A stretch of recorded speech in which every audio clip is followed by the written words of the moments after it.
What's up, everybody? Welcome to another episode of the Deep Water Podcast. Got me, Chris. Got my man, Coach D, over here. What So, up? Coach, make sure you guys follow us on TikTok, Instagram, YouTube, Facebook. We got it all. Just pick one, pick them all, follow us. We got videos, we got episodes, we got everything coming for you. What's going on? What are we going to do today, Coach D? Well, like I said, hey, it's one thing I learned. We are deep water podcast for a minute because when it gets deep, it really gets deep. I had no idea that this situation with Chris Fleeger, if I'm saying it, I keep effing his last name up. If I had no idea it was just this deep.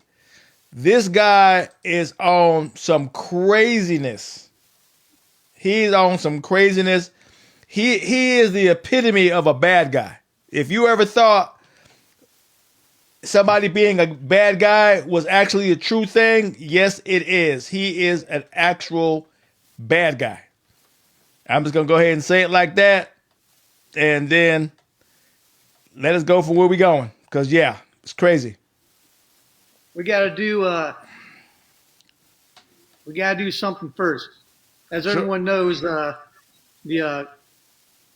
Indiana University Hoosiers won the national championship in football this week. Lord Jesus.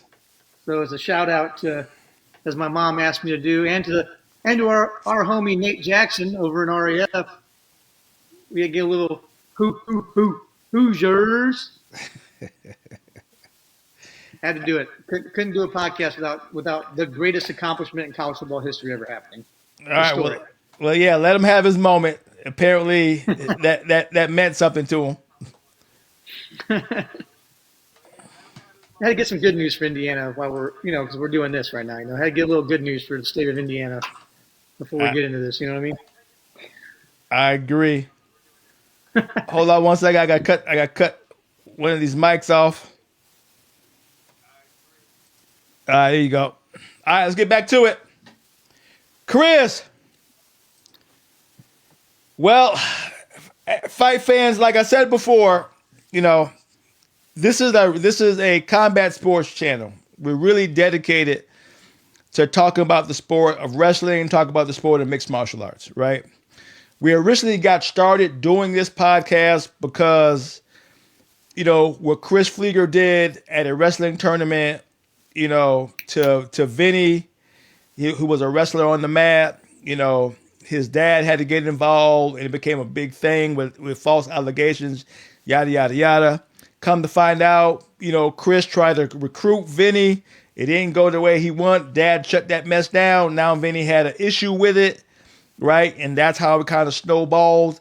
And that's where we thought it was at. We thought it was a mean coach trying to do some mean stuff, trying to be vindictive and try to tarnish, a dad's name, a dad's reputation in the community, a dad's standings, try to hurt the guy publicly, try to go on social media, tarnish his name, bring him down a notch, whatever.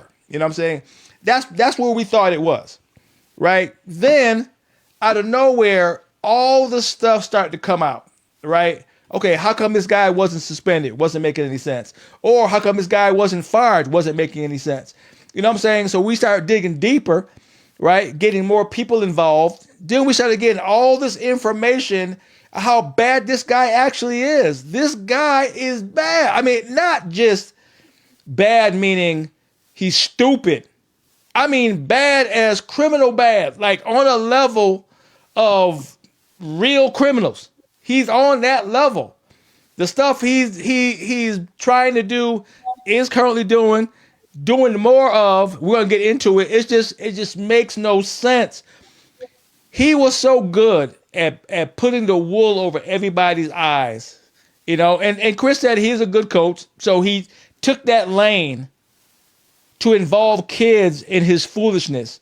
He took that lane to discredit families. He took that lane to lie to the people. He took that lane to pull the blinders over everybody in a space that we consider sacred, that we consider, you don't touch this space.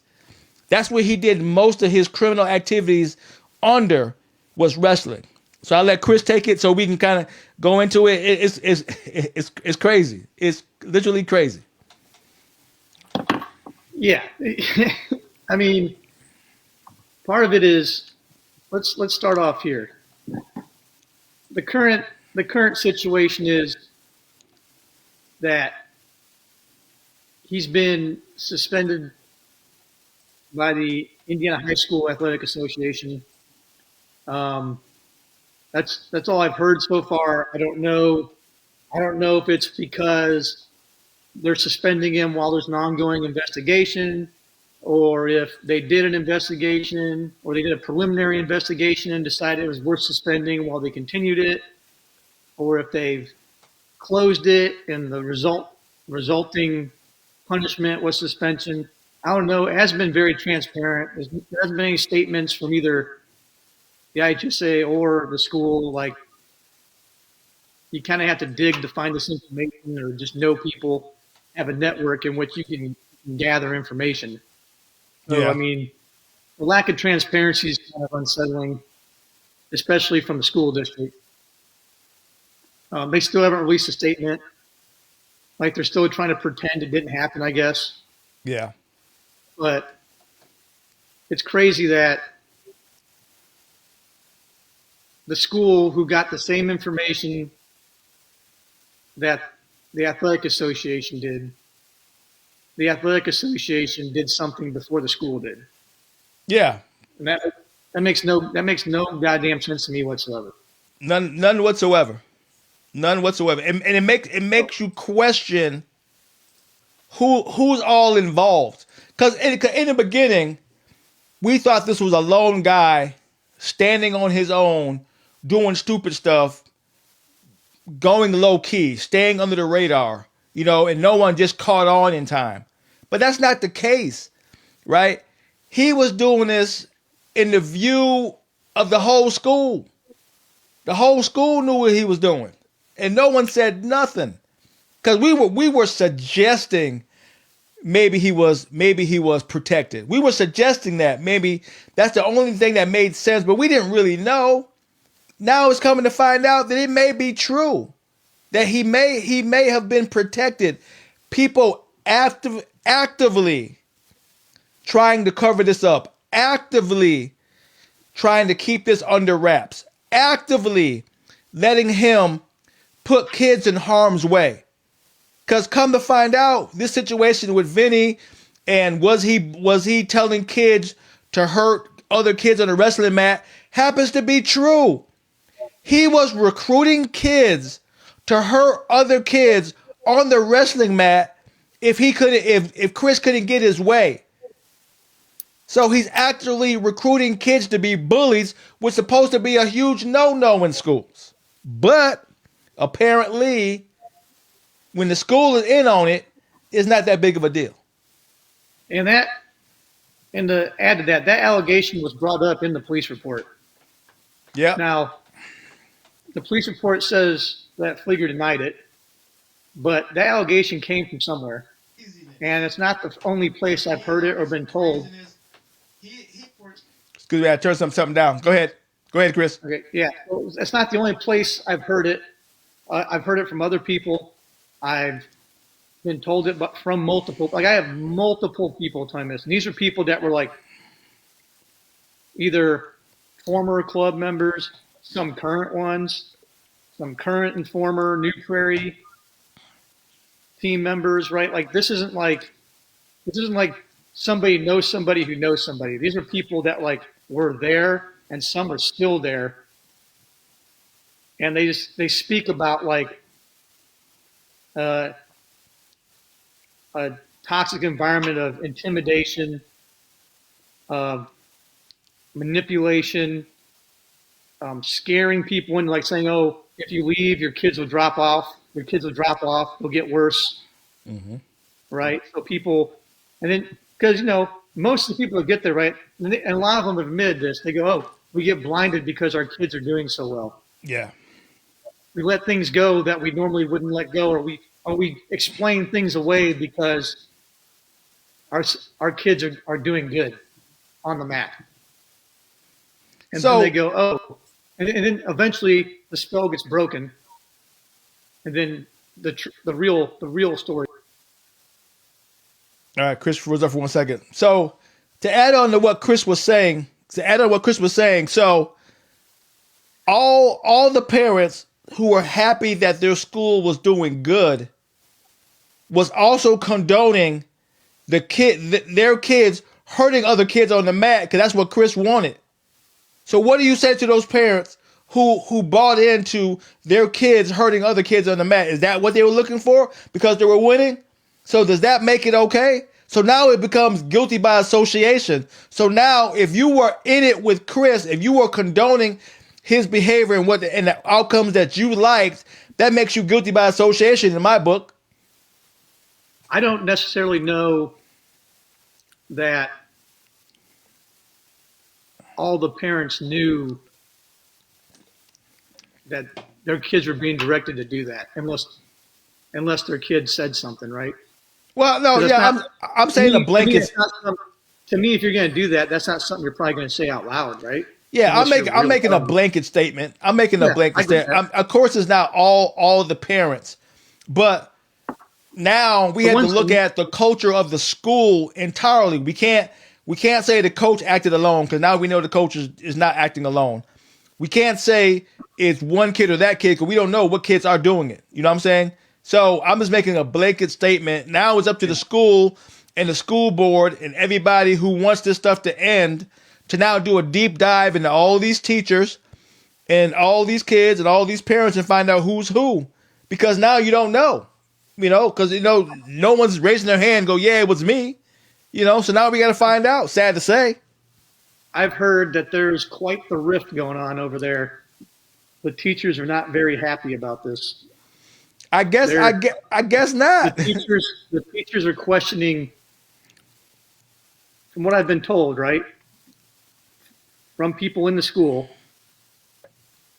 The teachers are very upset that someone with what you're seeing on the screen right now, an added DUI to that as well, that someone with that record could get hired into a high school. Yeah, that was my first thought. The teachers, I've heard the teachers are so upset. There's teachers asking teachers in other school districts if there's job openings, like they're ready to leave the school district over it. That's how upset they are about it. Okay, so let's flip it around. Okay, at the end of the day, Chris is an employee of that school, right? He's suspended now, but up to this point, he was an employee. So if any kid that got hurt from one of Chris's kids on the mat, with now that we know that this is something Chris was trying to do, can they sue the school? I mean, if you can prove at least a very good circumstantial case in a civil court, circumstantial evidence can win in civil court. Well, I mean, now the same thing Chris tried to do to Marcus applies to him. Now we can throw it out there and say, hey, Chris and his kids was targeting students. We don't know it's true. Now they got to prove that it's not true. We don't know that's not true. Now they got to prove that it's not. You know what I'm saying? You can throw the same thing out there. Well, I mean, let's put it this way. I've seen some stuff, and this isn't just one person or two people saying this. It's multiple people saying these kinds of things. Like, I wouldn't even let you bring it up if I didn't know how many different times I've seen the same statement, the same things from multiple people. Yeah. Like, you're talking 10, like double digits worth of people saying the same thing over and over and over and over and over and over. Like someone as simple as a private investigator would find out 90% of this stuff and be able to put a case together. All right, I have a question. How long was Chris there? Uh, when he started being an assistant coach at the school, Yeah. chat, you're going to have to help me out. I think it was like 2022. Does anybody remember for sure in the chat? So he been up to this crap for at least 3 years. Well, maybe we give him 2 years. Maybe the first year he had to act on it. He had to act right on his P's and Q's to win people over and get people on his side. But then at least 2 years he been doing this foolishness. So that's 2 years of dirt that could be unraveled, not only from just him, from the school, from his program that he got going on, how these kids were able to get recruited and what you were saying, live where they were living, all of this stuff. People are gonna be start doing deep dives across the board because all this stuff's supposed to be legal, right? You can't house a kid someplace else so they can go to school. It's supposed to be illegal, right? That's considered fraud. Yeah. So, and I've heard that from multiple people that there's kids living in other people's houses. So think about it this way. To be honest, I'm not. Go ahead. I'm not taking a felony for anybody, bro. No, I mean, so I'm just saying. we can't even put all this stuff on Chris anymore because every parent that housed a kid based off the school and Chris's recommendation is now culpable in the situation because they didn't ask no questions, right? Are they doing it for free? Are they getting paid to do it? You know what I'm saying? All these questions now come up, and I'm not trying to get nobody in trouble but Chris to be 100% with you, right? But now there's so many roads to Chris. It's crazy. He's no longer by himself. That's the crazy part. This is the thing about it, though. Every time something happens with this guy, a whole bunch of people get burnt with him. Yeah. It's literally impossible just to do what we want to do and stick it to the root of the cause because he always sucks people in to do some of his dirty work with them, and they end up getting caught up in it. Yeah. But now we have a legit black eye on the sport of wrestling. Not wrestling, coaching. Now all these rules we got in place for coaches, we now know why they're there. You know what I'm saying? Because when I first had to do a background check, for me to be able to go to Super 32, also wanted to do, right? I was like, why do we need all this stuff? I was questioning. I go, come on now, you don't need to know all this. That's a little bit invasive to me, right? Now we got this guy that makes all that stuff true, right? That means, but then he proves at the same time none of that shit fucking works. Yeah. There you go. Because people always find a way. Because you know what? To be fair, if you know the right people, sometimes you get to skip some paperwork. You know what I'm saying? Well, you know what? I'm not even saying if you know the right people. If the right people can benefit off you, that works too. Yep, same. Yeah. Same. You know what I'm saying? So if they can get something from you, it benefits them as well. So they may have even knew about his past, but the benefits outweighed the negative in their opinion. So to be honest with you, that's kind of where I'm leaning.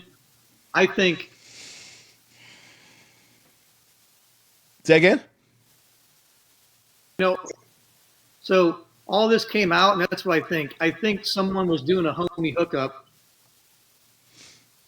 and now all this happened, and now they're like, "Oh, we have to protect him because we have to protect ourselves." So they're doing it to save their own asses, regardless of what they actually think. because they're like, well, we know we didn't do this, or maybe we didn't fully vet this because this guy said he was good. So we took this guy's word and let him in. I'm speculating. Yeah. This is a hypothetical, but I'm just saying based on what I'm looking at and what I'm hearing, it feels like there's some element of that going on here. You know what I mean? Mm-hmm. I can't remember. I was listening to a cop explains how somebody becomes a bad guy. It's not always how they started. And we use Chris as an example.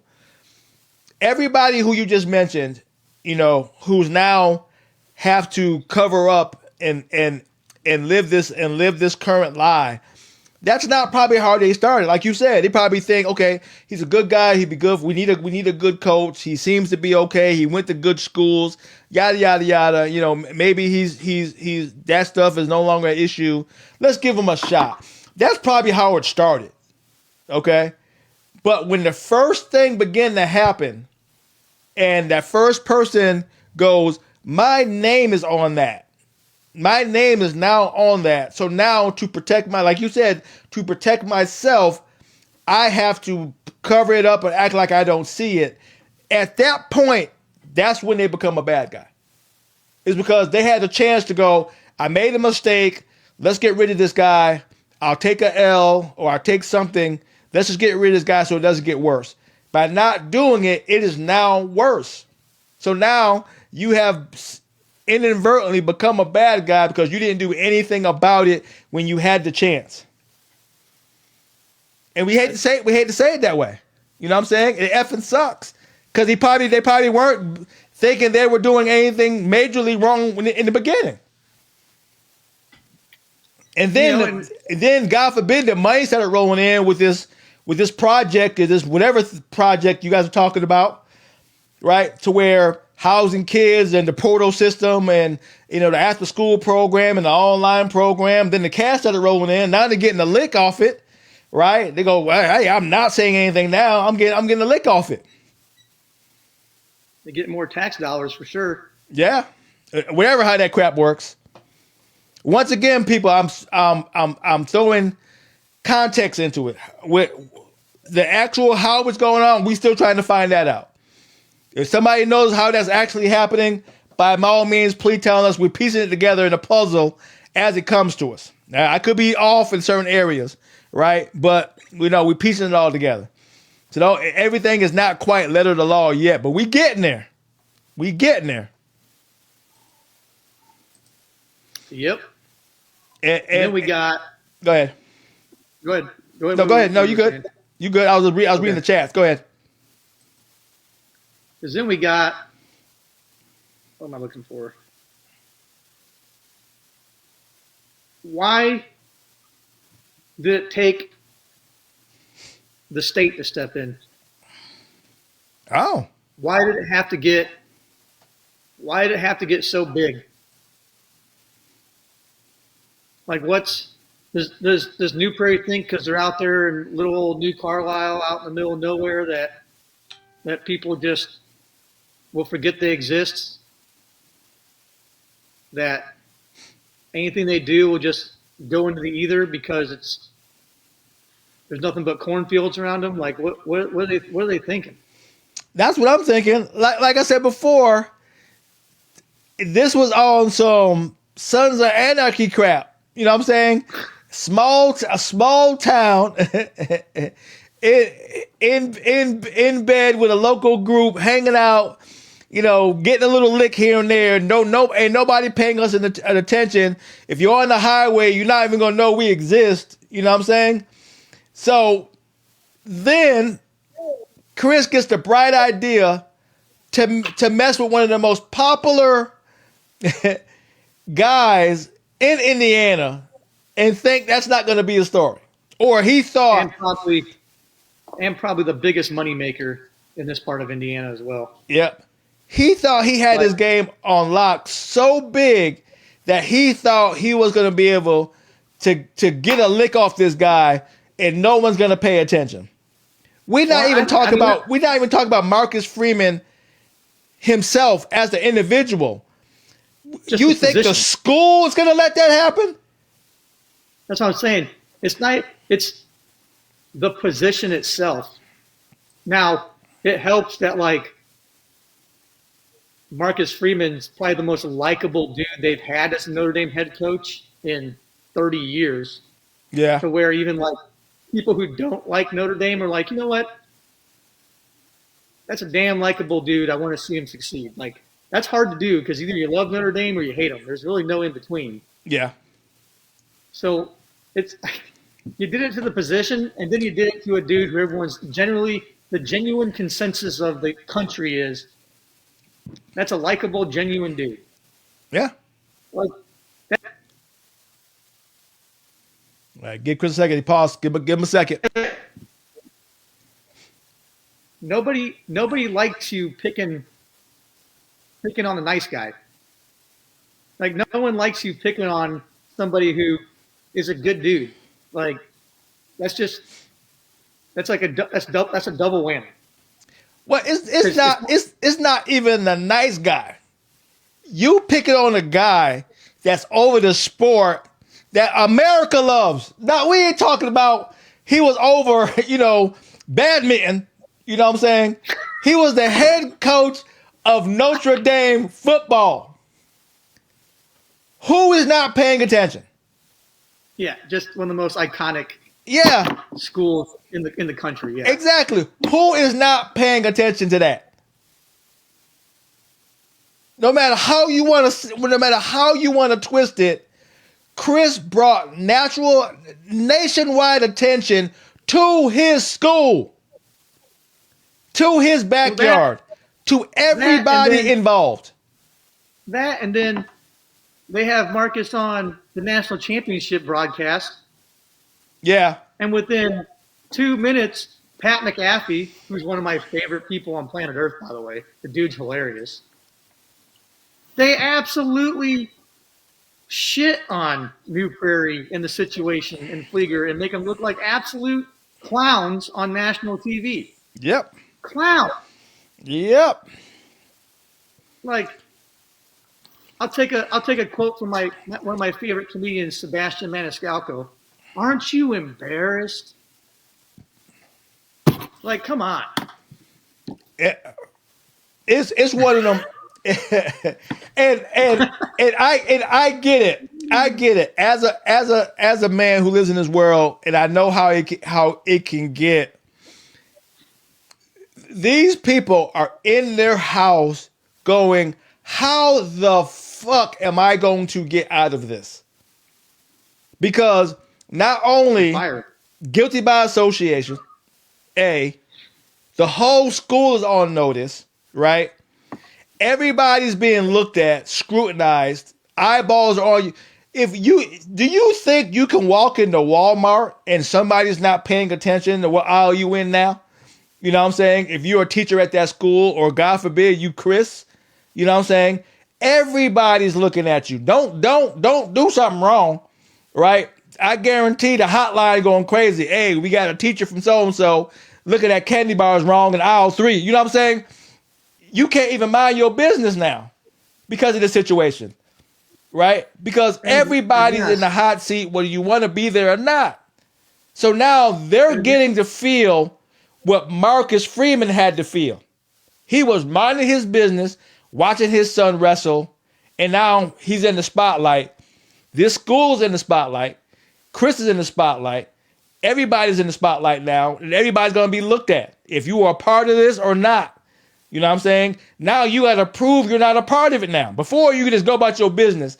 Now somebody got to question, if you're a teacher at that school, now you get to get questioned, are you a part of this now? Nobody wants that. Nobody wants that. And on top of it, right, like everybody should be able to go root their kids on in sports. Yep. And not be bothered. Yep. Doesn't matter if you're the poorest person in America or the richest person in the United States. Like, I should be able to go sit in the stands, watch my son wrestle, and not be bothered by anybody. Mm-hmm. You know, even sometimes positively, right? Like if I'm sitting there watching my son, like, don't ask me for an autograph. Don't do this. Don't do that. Like, I'm here for him. Mm-hmm. I'm being a dad. Like, I'm a dad in the stands. I don't want people bothering me when I'm watching my son. I don't want people talking to my son crazy. I don't want people talking to me crazy. You know what I mean? Like, and every father, every mother deserves that. Plain and simple. I mean, yeah, I actually get what you're saying, but he's also a public figure.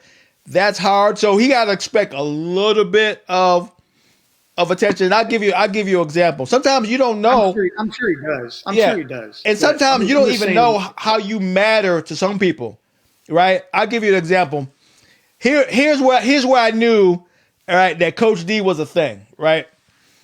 I'm coming back from an event that I did in Alabama. So I was coming back. I pulled over. I needed to get something from Lowe's, right? In a town I didn't know where it was at. I was just stopping off to get something, right? I needed that because it broke at the event. I needed to replace it. I said I might as well get it now, so I don't worry about it when I get home. So I'm in an aisle grabbing something, and somebody screamed "Coach D" in a town that I don't even know where I'm at between Alabama and South Carolina. The guy walked up to me and shook my hand and go, "Hey, I've been following your podcast for a minute. I'm big into MMA." Right? Random guy. So you don't know how you mean to somebody else say something. You know what I'm saying? That's fair. And Notre That's Dame fair. in football is too big of a thing for somebody not to go, "I appreciate you, guy." You know what I mean? But That's fair. you got a guy like Chris who want to get paid off it. That's different. You know what I mean? Yeah, that's fair. That's a fair assessment. So it's now, I'm glad Vinny's tough, he got tough skin and he's dealing with it, but he shouldn't have to. You know what I'm saying? Shouldn't have to. And all the other kids who got to now go through this crap, they shouldn't have to. And like I said, like, it's in the police report. He admitted to trying to recruit Vinny. Mm-hmm. I've got people telling me stories of he tried to recruit one kid by offering interest-free housing, which I don't even know what the hell that means.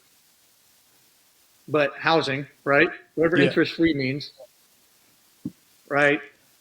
Like, I got stories of, I got people telling me he tried to recruit like basically half of Rochester's friggin' team. Okay. Like, it's not just like the point I'm making is it's not an isolated incident.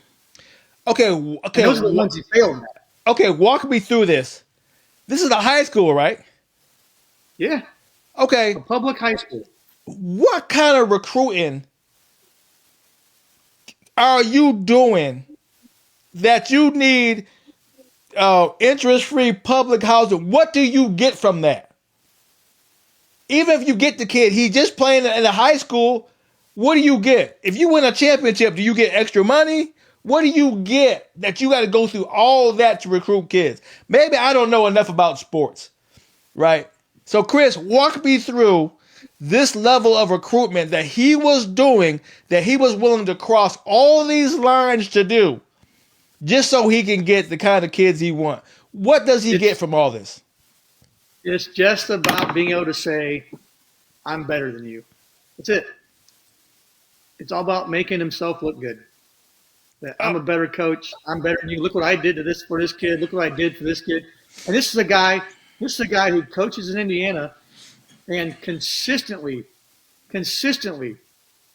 shits on Indiana wrestling. Yeah. Consistently says it doesn't matter. It's not good. And this and all this bullshit.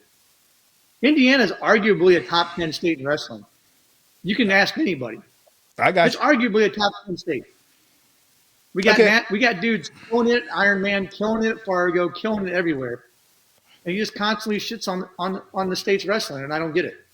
But I still don't understand. I get college because now you got NIL money, you got boosters trying to offer you this, that, and the other when you got a winning season or a winning team. I get that. Unless you got boosters at high school, what we don't, bragging rights is not enough to break the rules on this level. For him, it is. It gotta be. But no, but I get him, but everybody else too. Trust me, I want my kid Let to me win. explain something. Okay, go ahead. Let me explain something. You don't go from being an assistant Division I level wrestling coach to coaching a club in bumfuck nowhere, Indiana, because you chose to, bro. Yeah. Let's be real. Let's be real. Let's be real. That's the reality of the situation. I get that. He's coaching where he can coach, not where he wants to. Okay, I get that. I know. I get that. I get that. So that's why it's about that. It, to me personally, it looks like it's his only way back to coaching where he wants to. In order to do that, he has to outshine everybody around him. Okay. I guess I can see that scenario. I can see that scenario. Likely, then he would have to do everything he did here someplace else. He gonna have to finesse everybody the same way. And he done burnt too many bridges. He done got too much scorched earth. That means the next people he tried to fleece, they would have to not pay attention to, not look at his background, not call his last school, not talk to some of the kids and parents. They have to do the same thing that maybe we didn't do here. Yeah, I mean, and you know what though? There's probably somebody that'll buy his bullshit. Well, hopefully they buying it in prison. Because I guarantee you right now, there's people watching thinking that we're full of shit right now too.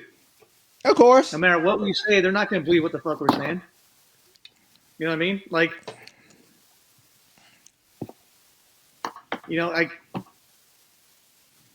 people believe what they want to believe, and it's very hard to change someone's worldview, dude. Hey, Chris, let's give a shout out to David Hunsberger. He's on the line chatting in with us on Facebook. Dave, what's good, brother? David, what up, homie? Dave gets the shout out. Dave was one of the guys that Dave, Chris, Micah, all these guys welcomed me in when I started, hitting the road with them for wrestling, which damn near killed me because they were going every Saturday, which I was like, oh my effing God, I'm going to die. But these guys welcomed me in with open arms. They didn't give me as much shit as Chris, but they welcomed me in. It's cool to see. And Huntsberger, that daggone David boy is a monster, ain't he? Yeah, big shout out to Huntsberger's boy David, 2-time Division II national champion. He's a dog. Killing it. I remember traveling on Team Palmetto, and it was Mateo and David and all them guys. That was probably one of the best teams South Carolina ever put together. They had college wrestlers up and down that lineup once they got older, dude. That was a fun time traveling around the country with those guys and wrestling. It was a good time. Yeah, we had fun. We used to call him Little Beast, and then he grew up to become a monster. I was like, where all these muscles come from? He hit puberty. That's what happened. Yeah, he did. He hit puberty in a big way. And but Dave, also, you know what we're talking about, man. We appreciate you chiming in. It's some foolishness in wrestling, man, so we appreciate it. Hunsberger, also an Indiana boy. Is he? Oh, yeah. Oh, Davey Hunsberger's Indiana boy, baby. Oh, okay. Now I got to put an asterisk by Hunsberger's name. He was good to go to just now. See, Dave, you can't let Chris speak freely like this. All right, he done messed you up, man. I was in your corner. Now I gotta put an asterisk by your name.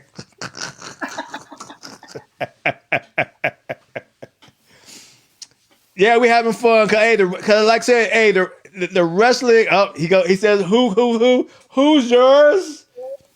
He actually posted that crap. I'm gonna delete it, but he did post it. Don't you touch that. That's gold. And people, as you can see, wrestling is supposed to be one big family where guys could go online that we haven't seen. I haven't seen David in a long time, but just seeing his name makes me smile. Because it's supposed to be a family. Yep. It's supposed to be a community that we can have a great time no matter when we hook up with each other. It's not supposed to be what we're doing now. We have this guy Chris just doing evil stuff and bringing kids into it and making a mockery of the sport to where we got to talk about it and clear the air to try to keep a black eye from being on wrestling. That's not what we want. We don't want some parent saying, "I don't want my kid to wrestle because of this crap." We don't want that. We don't want And that at all. have at least one. We already have at least one that has. Yeah. Well, we don't want two. How about that? We don't want two. Yep. And I had someone call me today, and they gave me their little story. For they were part of the club over there, Mm-hmm.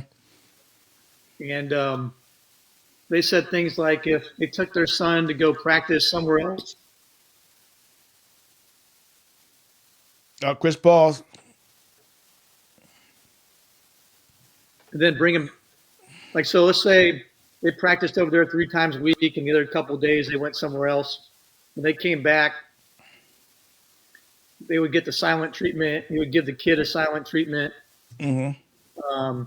He would purposely match up the kid with a kid that could beat the crap out of him, and specifically just to beat the dog mess out of the kid. And it was just like, it got to the point where the reason they left, which is kind of the same reason why I stopped having my kids associate. Yeah. Was the kid was like, "Hey, I don't want to go there anymore. I don't want to practice. Like, if I have to keep going back there, I don't want to wrestle anymore." Right. And the same thing happened with mine. And kudos to that parent, just like me. I listened to my kid, and we said, "Nope, we're out of here." Mm-hmm. So it's like, how many kids feel that way, and the parents either don't know or blinded by the success, because let's be fair, some parents think that their kid's success is their success, their kid's career is their career, and they can't separate that. Like, hey, your kids have to take their own path, dude. Like, you're just there to facilitate. Like, but your kids have to decide what they want to do and what they're willing to go through to get where they want to go. It's not up to you. Yeah. It's not a reflection on you as a parent if your kid's good at wrestling or not. Yeah. So what are some of the alternatives now that it's out? Say a parent wanted to get their kid, out of that school. What options do a kid over there have? To not wrestle? No, they could they can transfer, and as long as the 2 schools and the IHSA sign off on it, they can transfer and not lose any years of eligibility and keep wrestling. Okay, but what if they live? 'Cause I don't know. Like I said, I don't know Indiana. I don't know how far schools are or clubs are away. So say I live behind the school out that way, and I don't want my kid to be part of the foolishness. Don't they have a drive or bus, someplace else? How far? Yeah, I mean, that part's pretty. They're pretty far away from civilization at that point. Okay, so are these kids trapped? Is that why they had no choice but to listen to Chris and all that kind of nonsense because they were trapped? I think the kids that don't go to his club, that just want to wrestle for the school,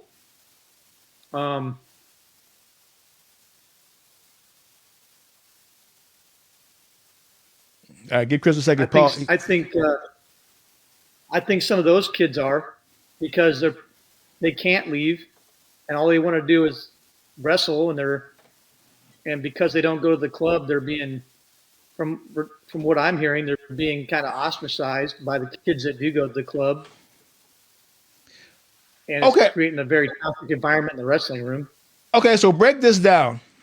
Okay, there's all the kids that go to the high school that wrestle for the high school, and then there's kids that wrestle strictly for Chris's club, and they're all tied in together. You got the high school wrestling team, Yeah. right? You got a group of that high school wrestling team that's part of Fleeger's club, and you got a bunch of kids that are on that wrestling team that are not part of his club. Okay. But Right? but collectively, they all go to the same tournaments. Collectively, they're all on the same high school team. Yes. Okay, so even if it's a high school season, that club kids from the club can still wrestle at that school's tournaments for that team. They have to. But they're just part During of the club. They don't go to the school. No, no. If you're in high school, you got to go to school. Okay, so they all go to that school then. Yeah. Okay, I got you. So, but here's the other thing. I heard from a few people that the club kids don't even practice at the school during practice. They practice at the club, which Really? is also a gigantic IHSA violation because Really? you can't participate in club practices during in-school season. That's written in the rule book, point blank. That's black and white. Okay, so is that what this How's that what working? is what they're saying in the chat? So is that what this Midwest hybrid situation is all about? It could be a workaround. I mean, I don't. It doesn't make any Because sense to me. Like, because think about it. Okay, if you're going to school online, technically you're still going to school. And then you're wrestling for the club, which means you're in school, you go to the club, right? That means you're eligible to still wrestle with the school because you're taking an online class. You're not actually going to the class. Is that what the hybrid is supposed to be? my understanding is yes. Well, shit. If that ain't the smoothest hustle, I can't. I can hate the player, but I can't hate the game. If that ain't the smoothest hustle I have ever heard in my life, no wonder it's at a small town, at a small school in the middle of the corn. Ain't nobody paying attention to that. But it's a legit hustle. Well, it's like this guy said, like in the chat said, I get they practice before and after school. The before school one, like the one that's part of hybrid that replaces PE or whatever, I get it, right?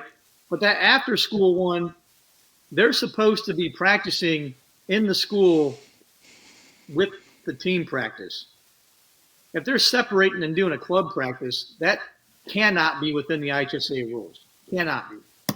But once again, if you're covered and somebody calls and go, "Hey, are these kids wrestling in the school?" What you gonna say? Yep. No one's coming out, right? Well, I mean, if someone's telling you it's happening, somebody should be showing up. Shit. If that was the case, he would have been gone. If that was the case, if somebody was following up and doing their job, he would have been gone. Just like you said, if he's being covered, that means somebody's covering the school too. Because all this information that's been put out there about from the kids, being targeted, being bullied, and all these programs and the hybrid and the portal and all this stuff. If all this stuff is out there and nobody's not questioned it one time, that means on paper, someplace, it's all saying it's good. Or else you coming. If I call social services and go, Chris is doing something funky with his kids, somebody coming. All I gotta do is say it. Somebody's coming. But since nobody is coming, means they're getting the okay from somebody saying it's all good. Possibility. I mean, once again, I'm speculating. This is the only conclusion that I can come up with that makes sense for quote unquote without 100% proof illegal activity happening and nobody's saying nothing.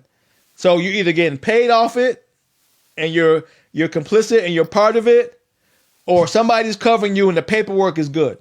Somebody's signing off on it and putting it in a drawer somewhere and they're saying it's all good. No harm, no foul. It feels like there needs to be some audits on like multiple levels, like eligibility, residence audit, financial audit, recruitment audit. Like, it feels like there's multiple levels at which there should be things getting looked at based on. Give Chris a second. Based on the information I'm getting from people that is firsthand information. Okay. But he just now got suspended. And he only got suspended because of what? The Marcus Freeman situation. Not anything else that we know of. The state. Right? And it wasn't even the school that did it. There you go. So it kind of feels like from the top down, everyone's got to kind of get the axe, dude. So if Chris was smart enough not to mess with the Freeman at all, no one would know about none of this. You get me, right? That's probably 100% true. Right? So only through Chris's arrogance and greed do we even know the extent of what we know now. Or at least it's given people the nuts to talk about it. Well, yeah. To open up. Well, they're talking about it through us. Because think how long we had our podcast. I mean, we ain't have our podcast a year yet, but we had it long enough that if somebody had something to say, they could have been hit us up and go, hey, did you hear about this? No, we didn't know nothing about it until recently. Well, it's something about, it gave people the confidence that something might actually be done with it. Yeah. Well, you can't hide it now. Yeah. Because it's one thing like, hey, I want to talk. But if you think 99% chance nothing's going to happen, you get to the point where like, why waste my time? Well, it's not even 100% nothing's going to happen if somebody openly shuts you down with a scare tactic or bullying or, you know what I'm saying, they make you not say anything else. Go, thank you. Yep. Don't come here again. You know what I'm saying? Because like I said, people don't want no smoke if they're just, normal people doing normal stuff. Don't nobody want no smoke. I don't mind a little smoke. Hey, I'm the wild man for a reason. I live for the smoke. This is actually in my job description. But at the same time, like, if someone's jacking with your kid, dude, I would like. People will find a way. Yeah. People will find a way to expose it. When you're messing with kids, whether it's mentally, physically, however,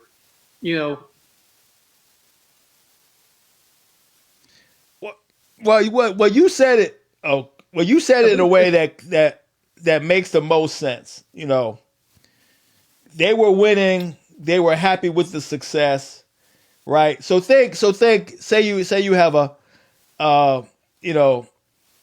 family meeting, and say you got 20 parents, right? And 15 parents, kids are winning, and 5 aren't. The 15 parents are going to go, hey, man, we're winning. Stop rocking the boat to those 5. You know what I'm saying? Oh, absolutely.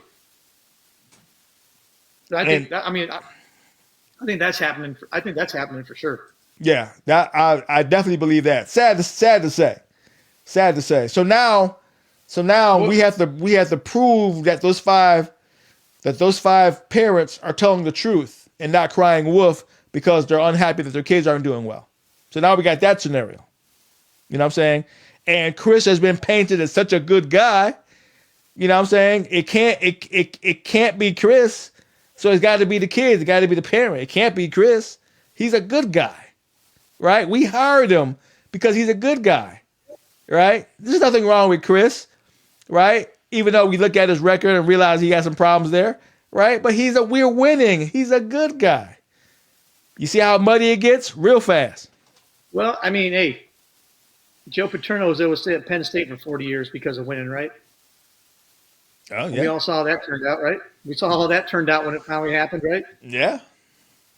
So maybe it's I'm not saying the same level, right? I'm just saying comparable of like shit happening in the background that people just willfully ignore because you got a couple trophies.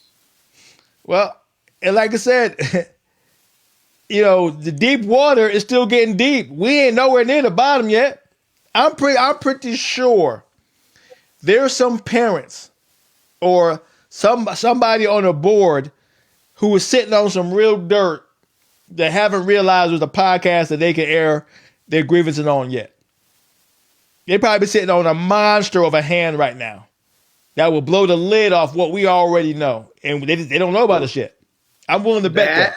I'm willing to bet that, and there's dudes that used to wrestle for him that are wrestling in college now that because they're wrestling in college, they don't want to bring the attention to their name outside of the wrestling. They're probably staying quiet. And former wrestlers in college that, they have jobs now and families and, there's, they don't want to complicate the comfortability to a degree, right? Mm-hmm. All it takes is one person to say, this is what happened. This is my name.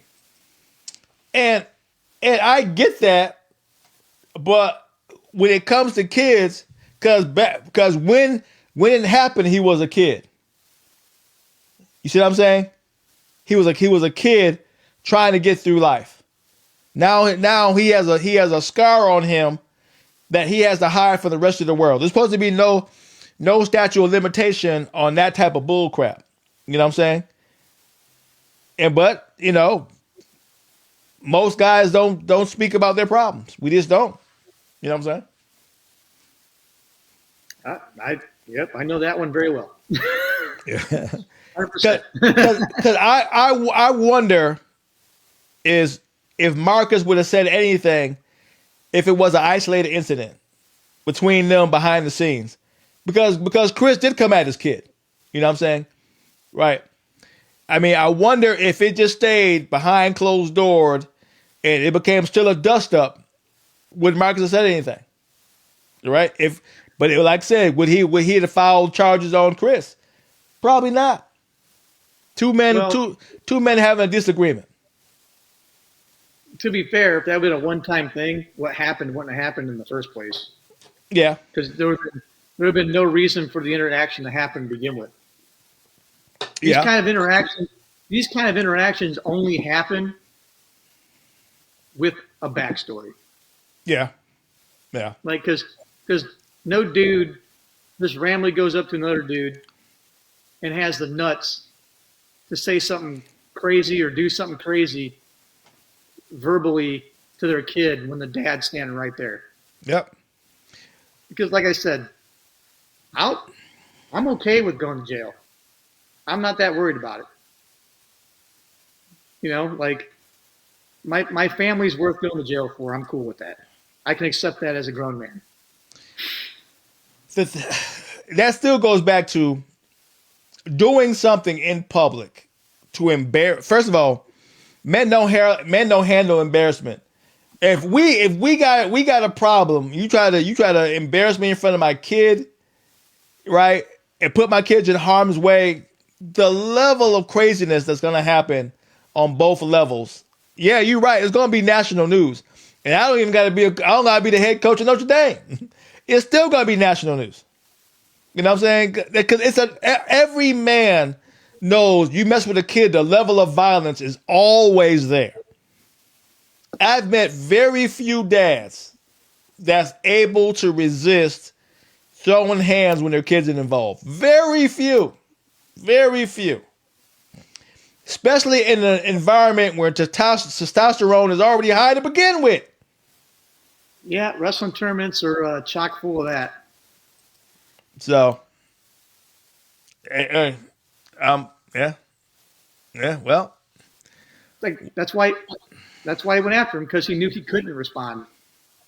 yeah, yeah. And I think, like I said, Not we all believe he was targeted. We all believe that was a targeted situation. He was looking for a lick. We're pretty comfortable in saying that now. Before we were wondering. Now we clear I it mean, was a lick. the police report makes it clear. Yeah, He said,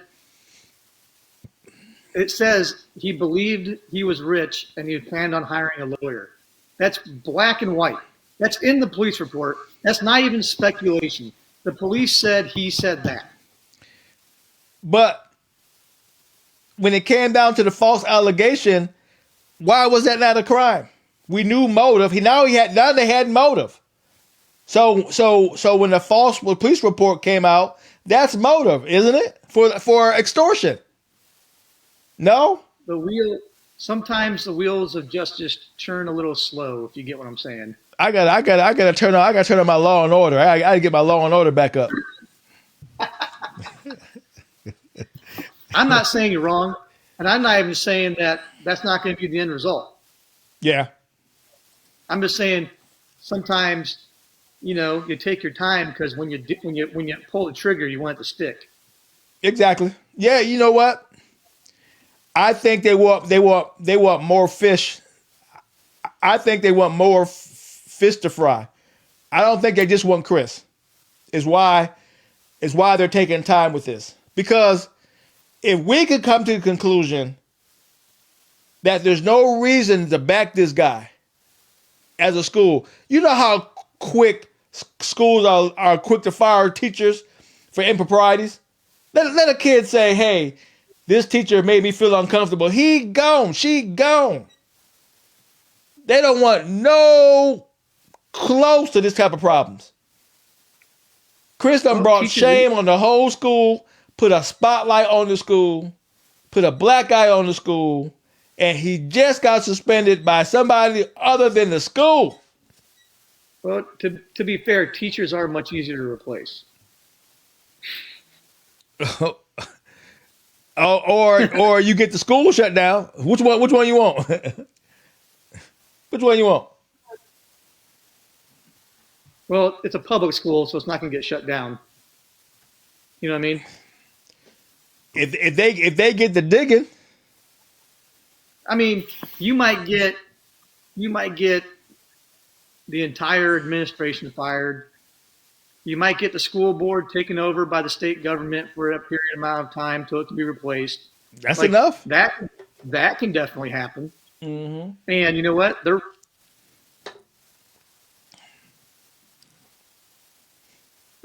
Brother. They are riding the line of where that's a realistic possibility right now. Yeah. And what if you get somebody in government that's looking to make a name for themselves in that neck of the woods, and it turned out to be more than what we say it is? That's just a feather in their cap waiting to happen. You know what? And you know how small town politics go. Yeah. Yeah. It's more likely to happen in a small town than a big town where someone wants to make a name as a politician. Mm-hmm. Shoot, Sons of Anarchy, better be careful. This reminds me of like The Sopranos almost. It is. No, I'm going with Sons of Anarchy. I'm just looking for the the garbage, the waste management company that's owned over there somewhere, dude. That's what I'm looking for at this point. Well, I mean, but look at it. If we didn't know the ins and outs, and somebody gave you this story, we would go, okay, what movie is this? Small town with extortion. The school's in on it. We have a hybrid system that may be that may be laundering money. But like I said, it's a movie. It's a movie. It feels like Mark Wahlberg in The Sniper movie. Yeah. Yeah. When they frame him for shooting the president because they wanted to kill the bishop so they could have all their oil over in Africa. You know what I'm talking about? Yeah. That's what it kind of feels like a little bit. Hey, so we don't want to make the whole thing. The first hour has been about this stuff, so we want to change some gears. Because we do got RAF 6 coming up. I do got one more thing I want to talk about. All right, go ahead, Chris. I found this article the other day, and I thought it was pertinent. I shared it on my Facebook page. Oh, okay. Because I thought it mattered. Okay. So, shout out to John Hershey High School in Arlington Heights, Illinois. They fired the entire coaching staff because of, quote, they did an investigation of the coaching staff, and the district identified residency eligibility.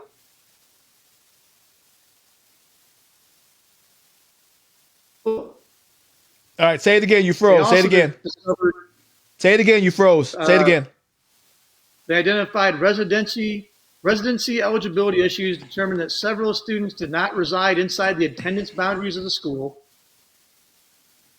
They identified potential recruiting practices and in-season training activities outside of the school program. This school self-reported it to the IHSA in Illinois and fired their whole coaching staff. So that's what happens when a school does it correctly and actually investigates and actually cares that the integrity of their sports is maintained. So shout out to John Hershey High School in Arlington Heights, Illinois for doing the right thing. And I shared that because everything I'm hearing, that's everything that's happening at New Prairie right now, almost to a T. So apparently that's a system. That's what schools do. It's not something. So Chris didn't invent this. He just another one who's doing it based off what you just said. Yep. And someone tried to do it at a school that actually works, in a system that actually works. So they got found out. Well, A-Fight fans, some new twist to this. So now we have context. Because right now we're just piecing it together as we see it as normal Joes. We go, who is this Chris guy? Why is this Chris guy doing this?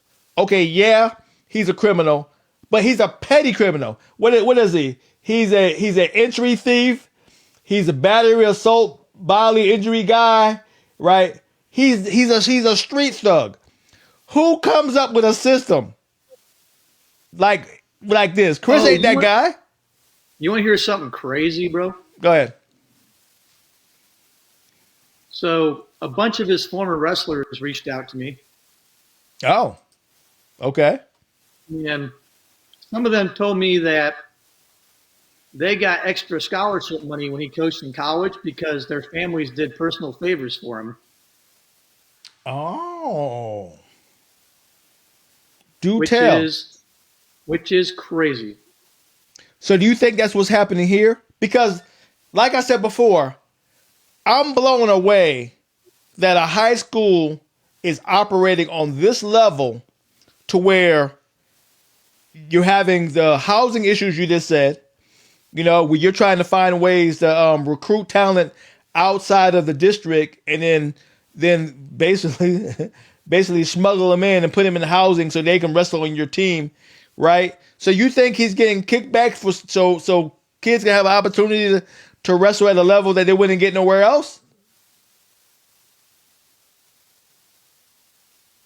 Hold on, Chris rose up. Go ahead, Chris. Well, the chat says he still does that. They said they have parents fixing up his club in exchange for practice time. Oh, so quid pro quo. Indiana Scrap says he still takes personal favors, milks and uses Nice. anyone he can. I keep saying it. Sons of Anarchy. Yo. Okay, hey, don't hate the player, hate the game. He found him a lick in a small town to where he can get over and make stuff happen. So now he dumb. He really is dumb.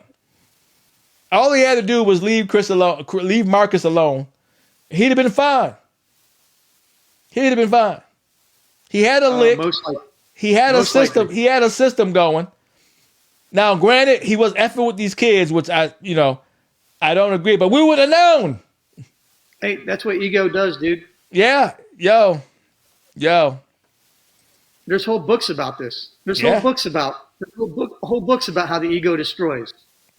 Someone said he gets free golf carts.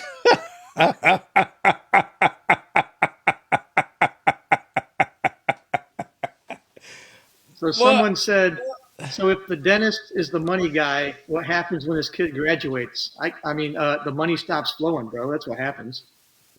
That's why it's called a lick. It's called a lick because you get it while the getting's good. Then once the getting's good anymore, you on to the next lick. I mean, I'm hearing there's lots of splits going on right now. Like the guy that's fronting a bunch of the money, he's having issues. Like he's having second thoughts and having issues. I also heard from some pretty good Indiana wrestling sources that there's a few kids in the New Prairie program. There's some kids in some other programs in the state that are really considering moving down there to Florida and going to IMG Academy. Shoot, they had better.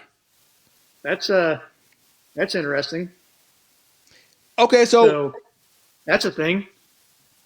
all right, so who's the blame? Do the kids get penalized if they're in illegal housing and they're part of this program? Do they get in trouble too? Do they become ineligible and stuff like that? You know, in a perfect world, this is where I get kind of. Give him a second. He froze up. Yeah, this is where I get kind of iffy, right? Okay. I don't like punishing children for adults making decisions for them. Yeah. Does that make sense? Yeah. I would just like them to say, hey, look, we know all this happened. All the adults are gone. You guys can finish the season, but you got to go back. You got to go back home. Your home schools, and do it the right way until you graduate high school. You know what I mean? Like, I don't want to see kids lose eligibility over this because it's not their fault. Like, they're just doing what mom and dad say, right? That's what they're doing. If mom and dad say, hey, you're going here, it's not like the kid can just say no. Well, I get it. You know what I mean? I get it, but also you need a deterrent. Okay, slapping the parent on the wrist is one thing, but if you hurt the child too because of the parent's actions, now the parent go, okay, I'm hurting my kids. That's the damage you want them to recognize, right? Because of your actions, the kids are hurt too, because of your actions. You know what I'm saying? That's this like these new laws they're passing, where all these kids who get in all this trouble, right under their parents' homes. Now the parents are getting in trouble. When their kids F up, the parents got to pay the cost. Right? It's kind of the flip side. Because of their parents' actions, the kids get hurt. So parents stop doing this shit. So your kids don't get hurt. It sucks. You know what I'm saying? Hold up. Yeah, that's what I'm saying. That's the tough part, right? Like, I hate seeing kids get fucked because adults are stupid. No, I get it. Hold on. Drop some juice. Come on. What that mean? Drop We've been some juice, dropping Chris. juice. Huh? We've been dropping juice. That's it. Do they even like Jeffrey is graduating? Who's that? That's Hyvert. Oh. Hey, we But don't even know. We're trying that to find out. that one's common knowledge. Everybody knows that. Oh. That one, you just have to be here to know that. There you go. Hey, yeah, chat. Define juice. What we Yeah, missing? Hey, you the one teaching us. We the ones playing catch up. What kind of juice do you want, Indiana wrestling? Uh-oh. We've been dropping some juice for the last 2 weeks. So what you want, homie? Yeah, if y'all got something, hey, let us know. We like I said, we still playing. All right, it's what You know, is because understand this as podcasters, right? Just because you tell us something in private, that don't mean it's public consumption because we're podcasters, right? It has to be for public consumption. Somebody has to say, I want you guys to talk about this, right? I'm pretty sure Chris got privy to a lot of information that is not for public consumption. So he can't say it because he don't have the permission to say it. We just can't say it because we feel like saying it. You know what I'm saying? It ain't how it works. You know, we got to say what we allowed to say, and we have the validity that is true. that's part of it. Part of it is people are saying stuff and they're scared of retaliation, so they don't want me to say it. And then I'm not just going to be irresponsible and say wild ass shit that I don't have multiple different people telling me it. So at least I have a good feeling that it's most likely got some factual basis to it. Like I can't just come out here and wing it and open us up to a whole bag of worms that we don't need in our lives either, right? Like we're just trying to do what's best for the kids, Yeah. get the information out there, get this situation resolved correctly so everybody can move on with their lives and we can protect these kids. And like we said, we're bringing up potential rumors. We're going off the police report. We're going off what people from other podcasts are saying that we're able to verify. You know what I'm saying? So we're trying to keep it in the realm of it's public consumption, right? If we go somewhere that nobody else is going, then we gotta have true facts. We gotta have written facts to go there, because then now we can get into closer to slander territory. You know what I'm saying? Or defamation. You know, we gotta be careful. Yep, that's part of it. We have to give it when you're in a public forum. You got to write a line of, it can't just. I'm getting information from single point sources, right? People, there's no one in between. Hey, I saw this. It wasn't I saw this, then told somebody, and that third person is telling me. The people talking to me are, hey, this is what happened. This is what I saw. The next person's like, I was also there. This is what happened. This is what I saw. Yeah. You know what I'm saying? So like, I try to keep my sources to, I was physically here during my time here. This is what happened. First person accounts. Because then when I get 5, 6, 7, 8 of those that are all, I keep seeing the same thing repeated over and over and over and over and over. Now it's a story. Yeah. Now it has some validity of truth to it. Now it's worth reporting on. So that's kind of what we're doing. Does that make sense?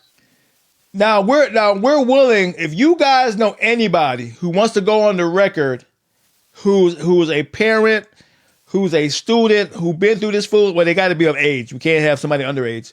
But anybody who got legit situations that they're willing to come live and talk about the situation that we're talking about now, that has firsthand experience because it happened to them or happened to their family, we'd be more than willing to do an interview with them. We'll put them live and we can have at it. We want to know the truth. We want to get to the bottom of it. We want this guy to go where he needs to go.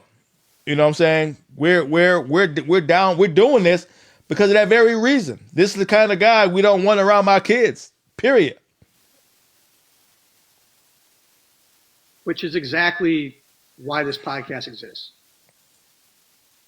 Besides the fun and games we like to have, which, once we get done with this topic, we'll have some funny games. You guys will get a little taste of what our normal podcast is like, and it'll be a little more loose, a little more wild. But this is the reason we started doing something like this, was because we want to dig deep into the stories, figure out the truth, and make the combat sports community better, Yeah. along with entertaining people and telling them the stories and having a little bit of fun with it and giving our opinions like most people do. You know what I mean? Like that's what we're here for. We're here to give people an out. And like I said, we don't mind being the face of this particular story because it's worth being told. I mean, I'm not from Indiana. You know what I'm saying? And the worst thing I ever did was know Chris. So that was my bad. That was my bad. You know what I'm saying? But I know the guy now. I know the people I work with D boys. I love them all. You know what I'm saying? They're good people, right? I would never want this to happen to them. Never. So this is a fight I'm all prepared to take up. You know what I'm saying? Because it's the right thing to do, right? I'm not necessarily looking, for clickbaiting, all that kind of good stuff. It's gonna happen because of the podcast. You guys are tuning in. We're gonna get the benefits of it. But it's the right thing to do. I'm a grown man with kids, right? I don't want my kids to go through this stuff. And I'm also a black man. I feel for what freaking Marcus Freeman had to go through with his wife and kids, right? I get it. I know how ugly it can get when somebody comes at you. Now you guilty before proven innocent. We don't want to go through that crap. Even though he's in a popular position, everybody know him, everybody love him, right? At the end of the day, his skin can be used against him. That's the reality of the life we live. Whether we want to admit it or not. You know what I'm saying? And for my part, I ain't let nobody get away with that shit. But on top of that, I'm a dad and I'm a coach. So you see what 574 Wrestling said? Hold on, what he you said? say? How many screens? He said, how many screens can you screen share at once?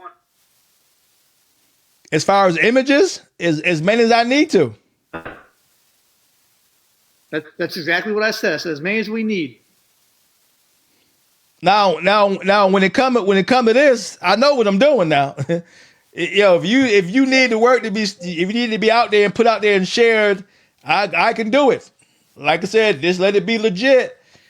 Because on our platform, if it's legit, need to be told, I'll tell it.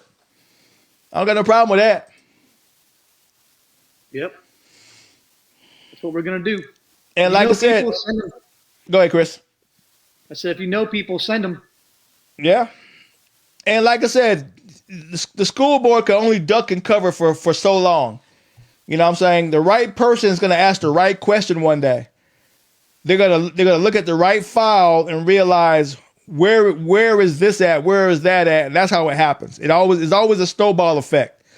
People like, hey, just let it die down. Sometimes the right question gets asked at the right time, and there you go. Because I've been following on social media, right? It's dying down in other areas because Marcus is out there, like Chris said, he's out there, doing commentary. He seems to be fine. He's out there with his kids at different tournaments, right? He seems to be going on with his life. You know what I'm saying? Because he has no choice. Life goes on. I want this fight. Chris wants this fight. You know what I'm saying? That's why we're doing it. If it didn't matter to us, we'd be on to something else. But this matters. For as long as we need to be on here, as long as stuff keep coming in, as long as people keep sending Chris stuff, new relevant information, or another parent go, what happened to me, we're going to keep talking about it. Plain and simple. 100%. And like I said, and I hear you guys saying students need to speak up. I mean, we're grown men. We're prepared for the smoke. When you're young and you don't, even though everybody's on social media, no one's ready for this. No one's ready for the spotlight like a negative spotlight. You know what I'm saying? Ain't like you're doing a TikTok dance. You know what I'm saying? You calling somebody out. You know what I'm saying? You putting them on notice. That's easier said than done.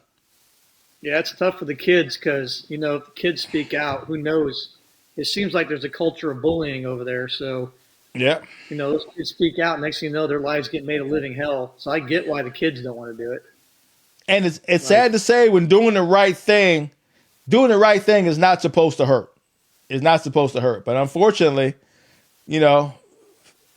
everybody has their reasons for doing whatever the hell they're doing. You know what I'm saying? Yeah, it's unfortunate. Well, yeah, you're right. The club kids ain't gonna say nothing. Well, they're not gonna say nothing for as long as they're able to hold it together. Right now, the kids ain't losing nothing yet, but when the kids begin to lose something, or the parents begin to lose something, right? That whole situation changed. Yeah, we don't believe in snitching, but they was just there to wrestle. You know what I'm saying? They're like, wait a minute, I'm gonna be labeled a criminal because of this crap. No. You gonna see people start pointing. Right after that, Yeah, I pointing gonna mean, start happening. 574 is making sense. He's like, talk to the JV kids that don't wrestle at the club There you go, because Chris. That's your backyard. those kids are probably treated as if they're the bottom of the barrel. You know what I mean? Hey, share this link to one of their inboxes so they can look at what we're talking about. Maybe they'll chime in on the next one. Yep. Cause like I said, as much as we're doing with this podcast, it ain't like this Joe Rogan. You know what I'm saying? we Yeah, we we ain't gotta we ain't Joe Rogan. That's a yeah fact. yeah we gotta grow how we grow. We can only reach who we can reach. We can only reach who's willing to follow what we're doing. You know what I'm saying? We got a long way to go. I mean, if we had 100,000 followers, maybe. You know what I'm saying? That's a different bracket. You know what I'm saying? 10,000 and up, we're in the game. We ain't there yet. Yep. So we appreciate rely on all everybody on this chat. We appreciate it. we rely on all of you. If you want this story to get out, you guys got to share with everybody you can because that's the only way it's going to get out. Because like you said, we are not on Spotify. He You know said what I mean? he said Midwest is a real life Cobra Kai. That's That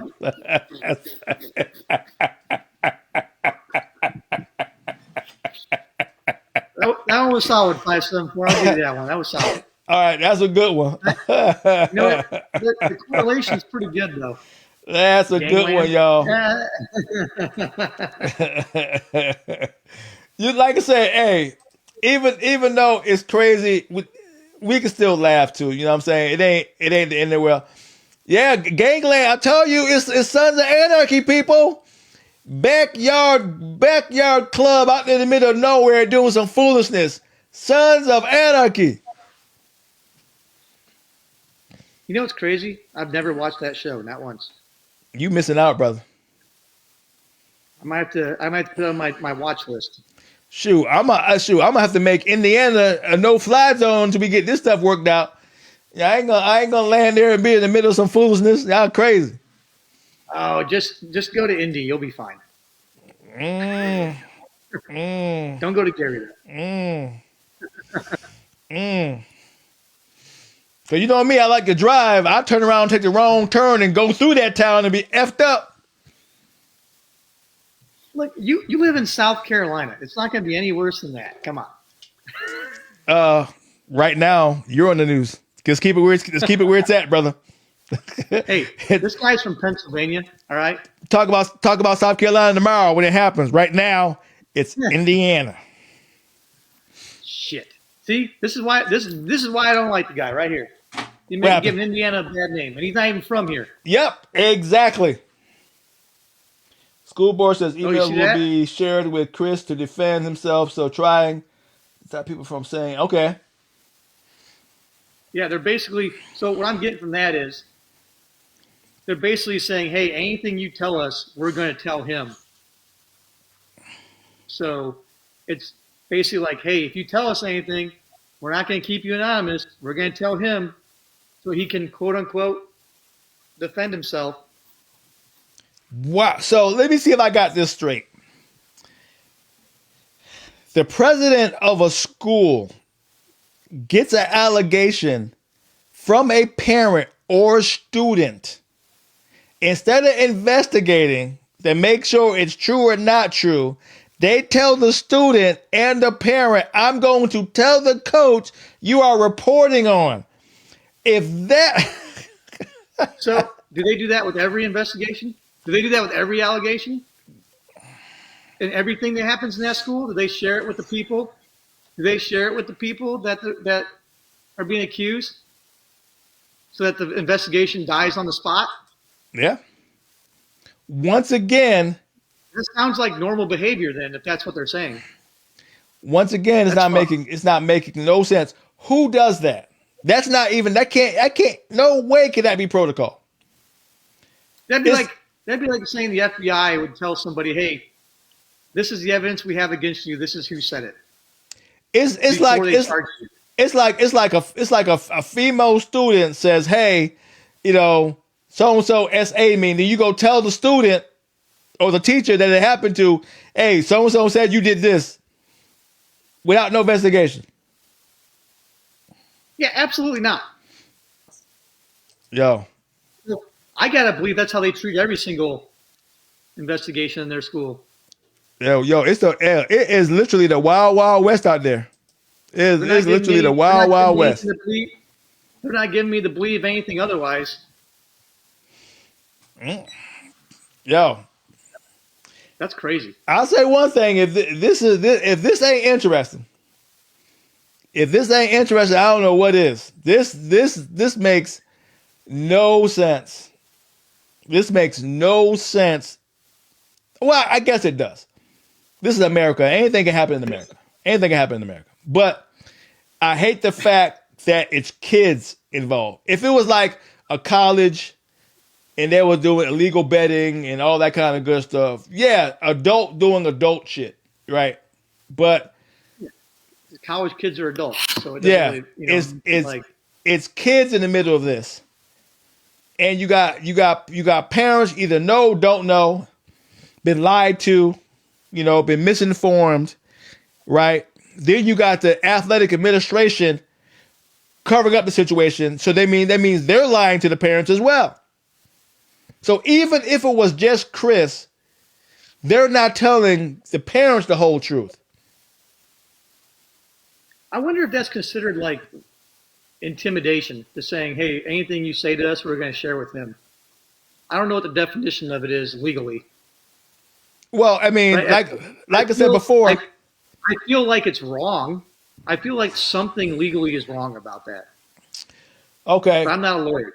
if you got if you got a coach on your roster that has arrest record for illegal entry and theft and battery and bodily injury, and then you tell the parent, "I'm going to tell him what you just said."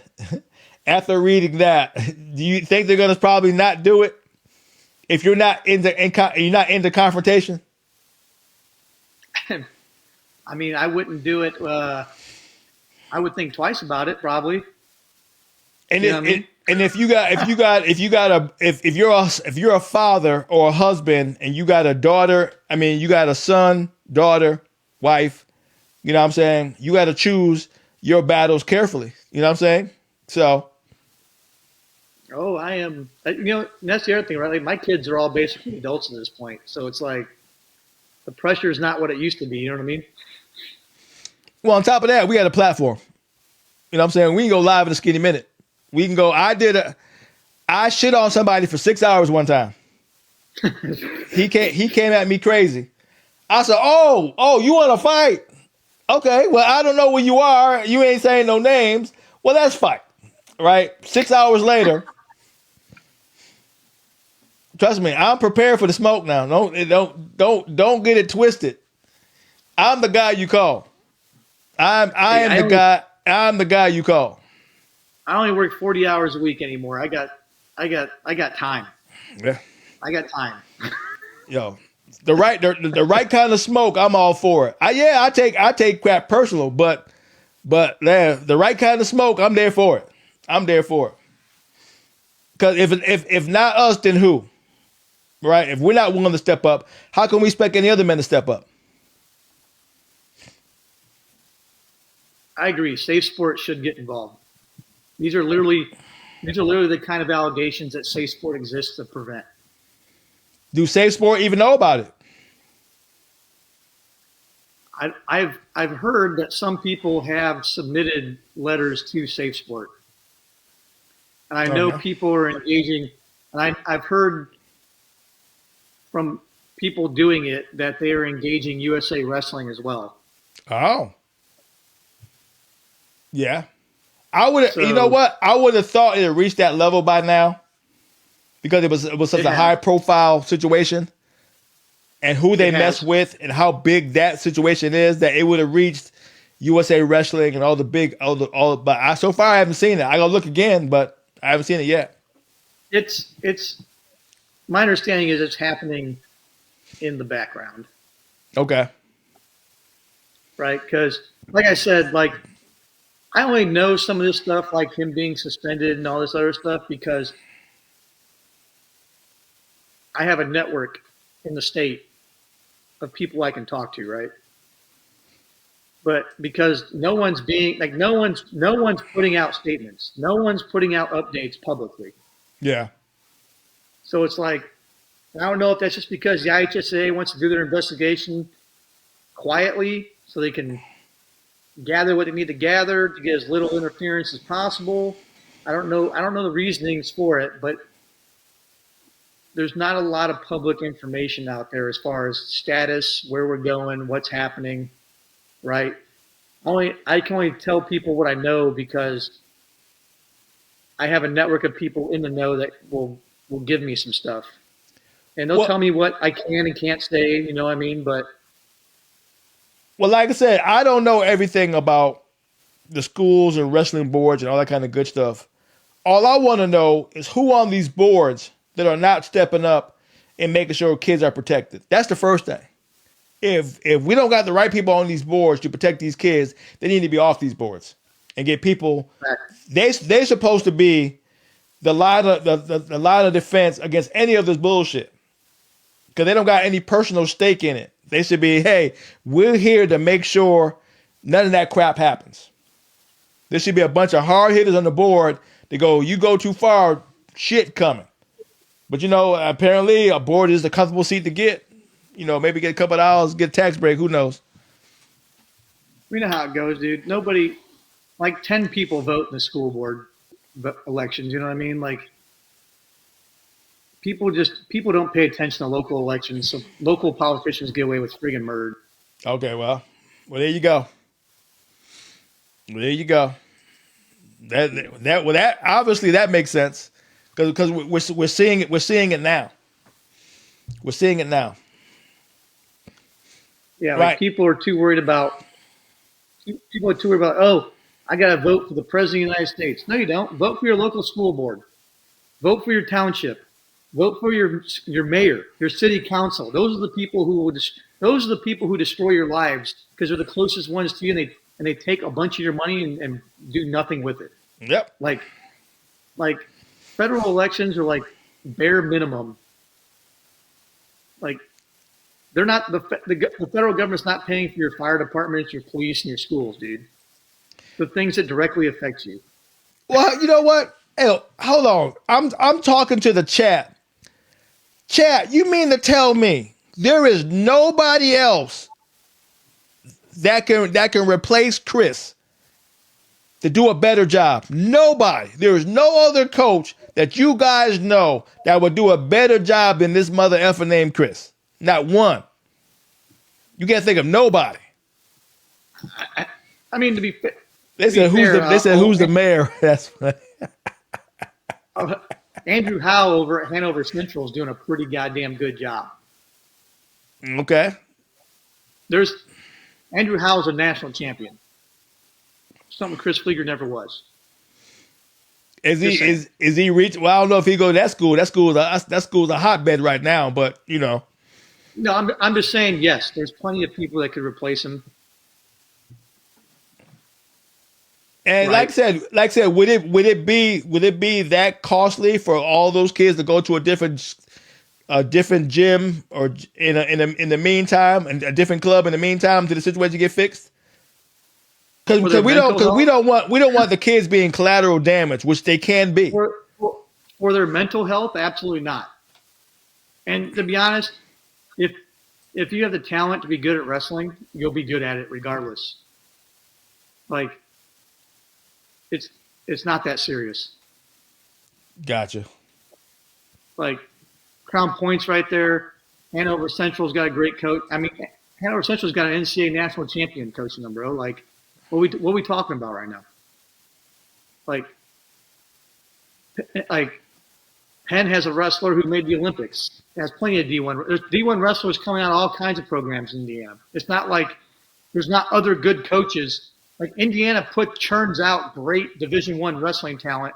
They churn out great wrestling talent at all levels of college. Like it's not like this is some. It's not like this is like Arkansas or something, dude. You know what I mean?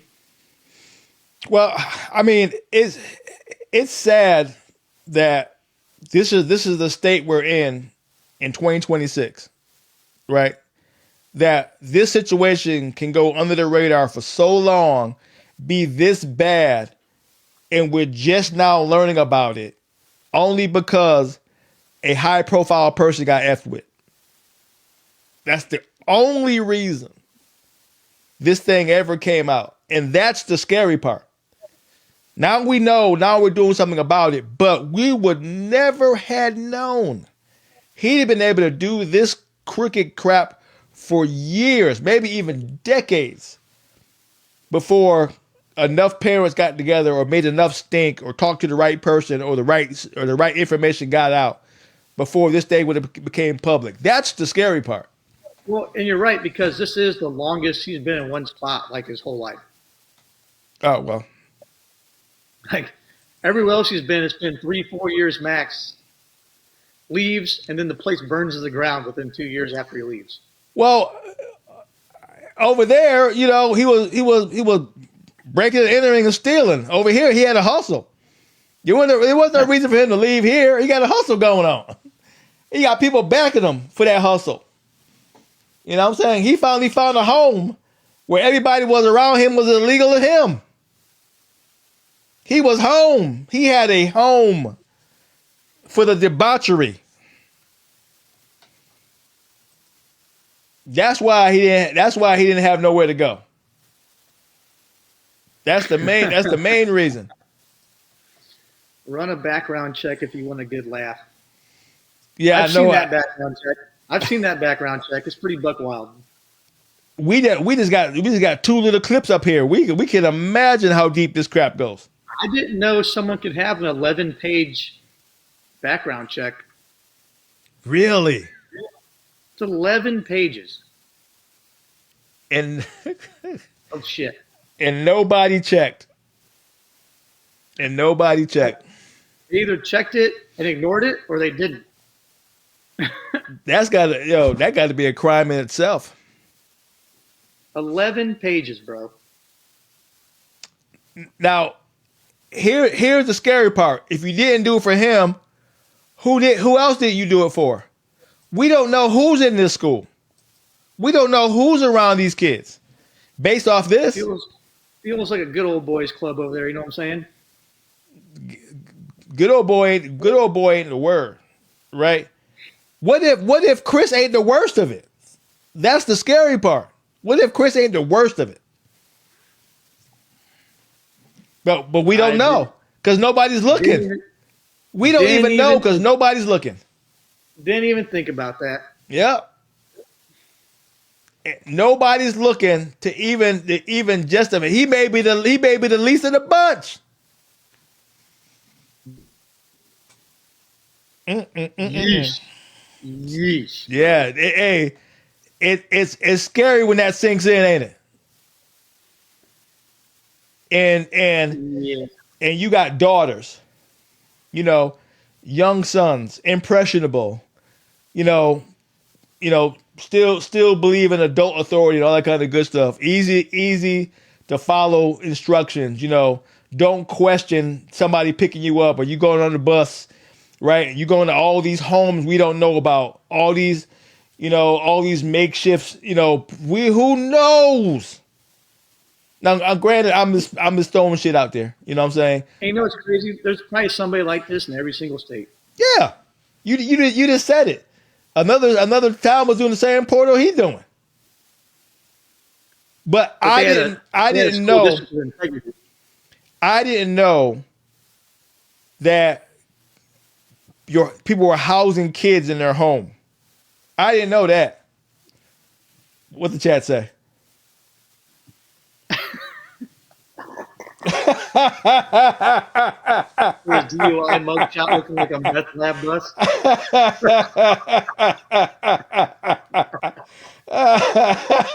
Oh shit, There you dude. go, guys. Hey, keep us laughing. We don't want to get too serious.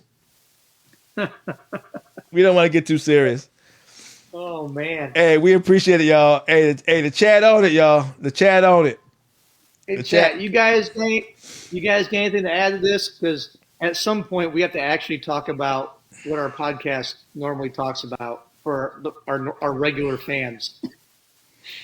We gotta hit up RAF05. So if there's anything you guys think we missed that you really want to have us talk about right now, put it in the chat right now. Yeah, let us know. Like I said, we're not turning away from this. We're gonna, when something new comes up, we're still gonna keep saying it, because like I said, what Chris has brought to the table, I didn't even know to now. Like I said, Chris is sitting on a lot of stuff that once he gets the go ahead, we right back at it. You know what I'm saying? But we still got to do our job, for what we travel for, which is RAF. So, I know they're looking at us go, what the hell are they doing?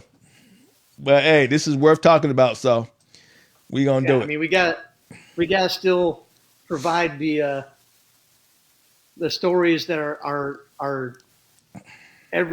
regular fans want to hear. Because we already had someone earlier in the chat ask, "Where's the RAF conversation at?" And I told him it was coming. And we appreciate you sticking with us through all this stuff. I know you didn't come on here for that. We appreciate you. You listen to what we're saying. You like us enough to hang in there with us. We appreciate it, dude. We ain't forgetting about you. We saying thank you for letting us do this, because it needs to be done. So we appreciate it. And to be fair, I got some controversial stuff to say about RAF05. So that'll also be entertaining. I got some opinions I need to get off my chest over the last couple of weeks about that. Oh, really? All right, let's make it fun. Yeah. Oh yeah, I got a few things that when I watched and what I saw, like kind of chafed my ass a little bit. You know what I mean? Really? Well, hell, you want to switch? Everybody just having fun. You want to switch gears or what? You tell me. Yeah, let's switch gears. Let's switch gears a little bit. Let's get in the RAF05. All right, let's do some walkthroughs. All right, RAF05 people. We're gonna switch gears. So we got. Did we get any new stars in RAF05, or everybody held their belts at RAF05? Everybody losing their belt? Yeah, didn't Yeah, Tomasello lost his belt. Marcelo lost his belt. Yep. All right. Did you see what happened after that? No, what happened? The next week there was a tournament in France, and DeSanto tech-falled Tomasello again. Really? Yep, tech-falled him again. Yo. All right. Yeah. So, Marcelo, DeSanto's the boy at 135 right now. Apparently, and like I said, that's the whole thing. Like I said before, when they get the belt, they get comfortable. Woods catching it, Yeah, I don't know what you're gonna say about that. You're right. Now, what's the name? We got tech fall twice. What you gonna say about that? You know what I'm saying? Nathan. I am going to say that Oliver Woods, once again, the most boring match on planet fucking Earth. The worst match on the card for the second card in a row. Whose fault is that? Both of them. No, it's Woods' fault. It's both of them. After the first match, right? When you know how Oliver was gonna wrestle to win, he did the exact same thing on the second match. Woods made no adjustments in the second match, but you can't say it's Oliver's fault. Zero adjustments whatsoever. Just piss poor, dude. Piss poor. Yeah. It's just like if it was. It's just like with MMA and Hamza.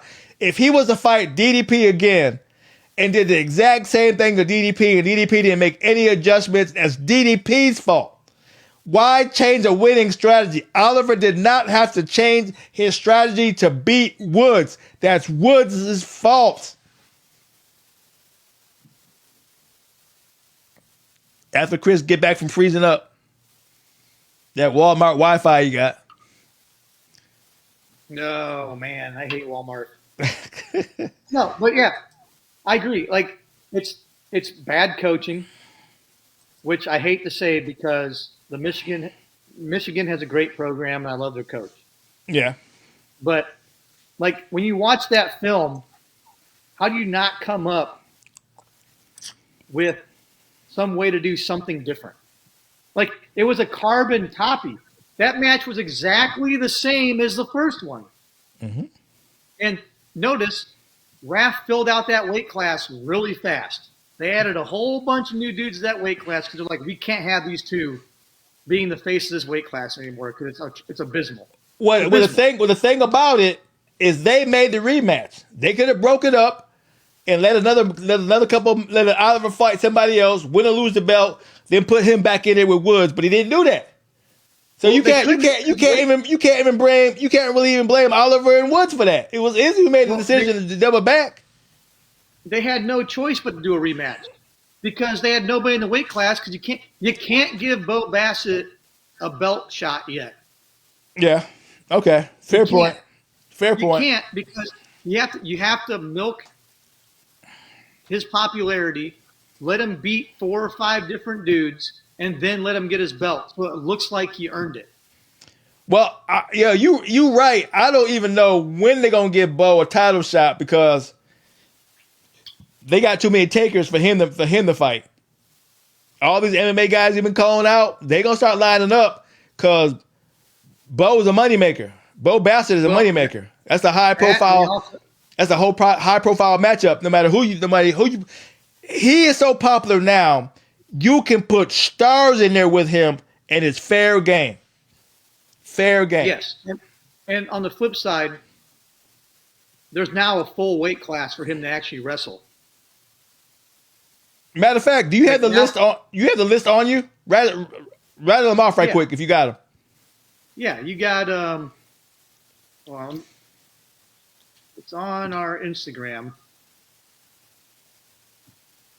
So, yeah. So you got Oliver, Bassett, Woods, Lugo, Meredith, DeJulius, Henschel, Makaev, and Caldwell. Oh crap! Okay, yeah. Damn, that's the biggest. That's the biggest division now, ain't it? It's the biggest division. So now you can have Bassett wrestle Lugo. You can have Woods wrestle Meredith. You can have DeJulius wrestle Makaev. You can actually have a weight class, right? Yeah. The only other weight class comparable is heavyweight. Yeah. Oh. Wow. Okay. Okay. Because heavyweight you got Ferris, Snyder, Feduliev, Tazudinov, like Wyatt Hendrickson. Like that weight class is belligerent. Yeah. That's the one weight class Raph has where they legitimately have the top 5 in the world in that weight class. I got you.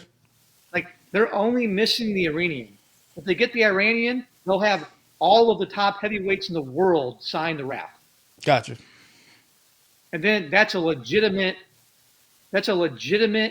heavyweight division where you win that belt, you can legitimately say, I am the fucking world champion. Gotcha. Well, they're getting there. I mean, I see where they're going, and they're getting there. It's just slow running, a couple hiccups here and there. Now you were there. Talk about Bo Nickel getting absolutely. I got an opinion about that after you're done describing this situation. Okay. Okay. So go ahead and describe to the crowd how Bo Nickel got absolutely shit on by Covington. Let me walk you through it, guys. Yeah. If you did, first of all, it's not what you seen, it's what you didn't see. Okay? So it comes down to Bo Nickal's was below the main event. So he had his press conference because he was going to fight Yo Romero, and then freaking Kobe Covington and Rockhold had their press conference. So Bo and Romero were the co-main, and the main was freaking Covington and Rockhold. So everything was going good. Everybody had every chance to ask Bo Nickal the questions of the stuff that he wanted to say. He had every chance during his time on the podium to say what he had to say. He could have said, I feel that I'm the main event. I feel that, we could have, we should have been the main event. We should have been this, that, and the other, yada, yada, yada. You know what I'm saying? That was Bo Nickal time to shine because he had the whole press conference to him at that moment. He didn't say anything. He let it pass. They asked him a couple of questions. He answered generically, all PC, no hype, no fluff, no back talk. Romero got a chance to steal the show because he talked for about a good 10 minutes by himself with the interpreter, right? Bo Nickal probably talked like 3.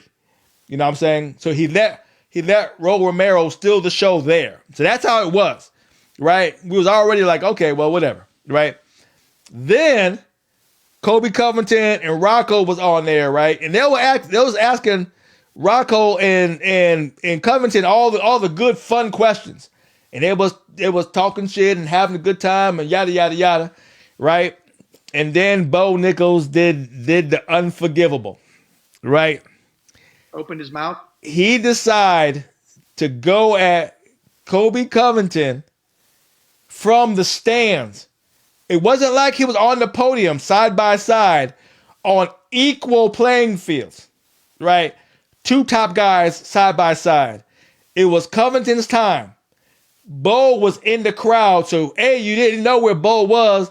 You wouldn't have known if Jeff didn't put the camera on him. That's how we knew where Bo was. So as far as the pressure could see, we didn't know who Covington was talking about, right? So you lose all that momentum because you can't put a spotlight on the guy talking shit. The guy that the world can see was the one talking shit. Then Kobe Covington begins to lay into Bo Nickal, right? Going, you wish you could have been a star like me. What have you done? In my space, I've been there. I've done this. My numbers speak for it all itself, right? I'm the one who's saving this, not you, right? And the bad part is Bo didn't even have any comebacks. Then Rocco dug in his ass, right? And Rocco don't never have nothing good to say. He don't got no snips, and he was throwing snips at Bo Nickal. I was like, Bo done told his ass, right? So I was like, good. Bo done blew it. Bo done effed it up. Bo done effed it up. So, but still, we thought the fight was going to happen. The match between Romero and Bo was going to happen. We didn't know at that time that he missed weight. We learned when we got back to the hotel and we were doing our other podcast that they put out the brief statement that Romero missed by 7 pounds and didn't make weight. So now they shift the whole card around, right? So just about everybody got a match but Bo Nickal. So we thinking nobody can find a match for Bo Nickal. That's why he didn't wrestle him. We didn't know that he turned down both Pat Downey and Yo Romero. We didn't know that, right? Where the situation gets crazy at is that Bo Nickal already missed the first time him and Yo Romero were supposed to fight because Bo got injured or some shit along those lines. So it didn't happen when it was supposed to happen. So this is the second time Bo didn't fight, right? And the rumor behind the scenes was he was asked to take one of these fights, and he refused both of them. So we're like, okay, it's bad. After everything, after Kobe Covington beats Rockhold, after freaking, what's the guy who beat Romero? What was his name? Freaking Buchanan. Yeah. After he beat Yo Romero, So he stole all Bo's thunder because he had a tech fall that was supposed to be Bo's tech fall if he would have fought Ro Romero, if he would have wrestled Ro Romero. So now Bo has nothing. He has nothing to stand on but to turn down matches, right, at the event. Now we get to the press conference, which was sad for Dake, which we'll go into that. Now we get back to the press conference at the end of the night, right? Covington just goes at Bo. Okay. Bo was talking, this is Covington talking. Bo was talking about he wanted to be the face of the REF, right? But he won't take matches, right? He won't step up. He's not a company man. He won't step up for the team, right? He won't do what has to be done. 7 pounds to a big guy, I get it. But obviously Romero was beatable by somebody who's supposed to be lesser than you, which means you should have been able to beat Romero. But here's where it gets crazy, y'all. After Covington says all that, shitting on Bo Nichols, how about Izzy gives Covington the fist bump live on air? Live on air, he gives Covington the fist bump. I was like, holy shit, did everybody see what I just saw? Izzy just co-signed what Covington just said. It is now over for Bo Nichols. When the matchmaker co-signs on what you just said. And he's right. I believe Izzy asked him, just take this match, man. We lost money in the first one because you didn't fight because you got injured or whatever, right? We need this one to happen. We need the fans to see this match. We put too much money behind it. Bo said no. This is what I'm thinking happened in some way, shape, or form. It came down like that. Bo said no to both matches. So Bo didn't get to wrestle, and they wanted him to wrestle. They didn't care who he wrestled, as long as you wrestled somebody. He didn't wrestle anybody. So yeah, I watched that happen, and I got some opinions on a few things. Okay. One, if he's not going to take a match, don't give him the goddamn belt. Mm-hmm. They still gave him the belt. They should have made him wrestle Downey.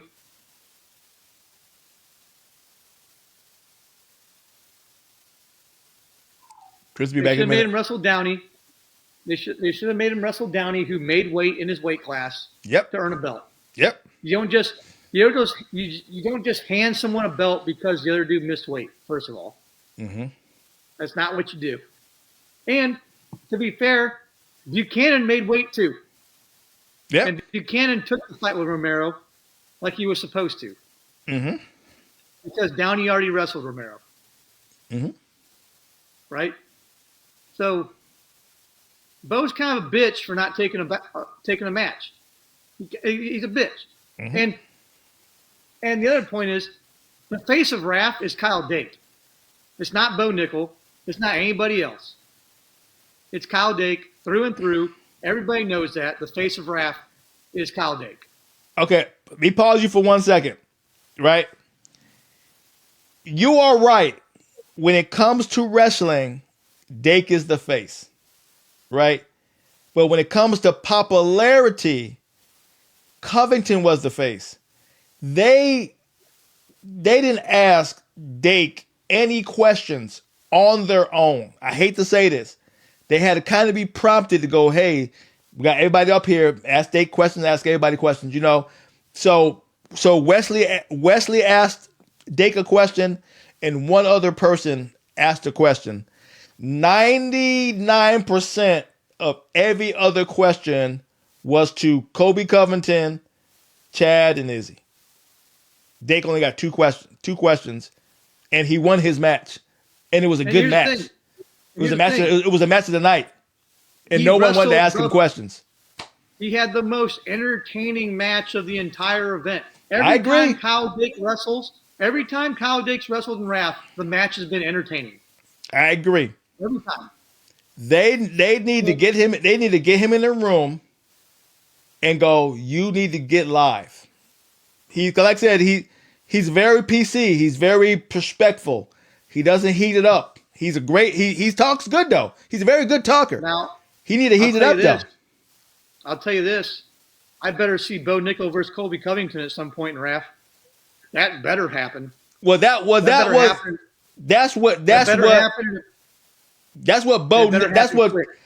what Colby Covington was asking. Not Colby. That's what Bo Nickel was asking for, right? Covington said, "Earn it. I'm at the top of this card, not you. Earn it. How about fight somebody? Then maybe I'll come see you. I got plenty of guys want to fight me. You don't get it because you want it. How about earn it?" So he was nailing him with that. He goes, you should be wrestling me. I go, why? He's like, why? I'm up here, not you. Why? He was killing him, dude.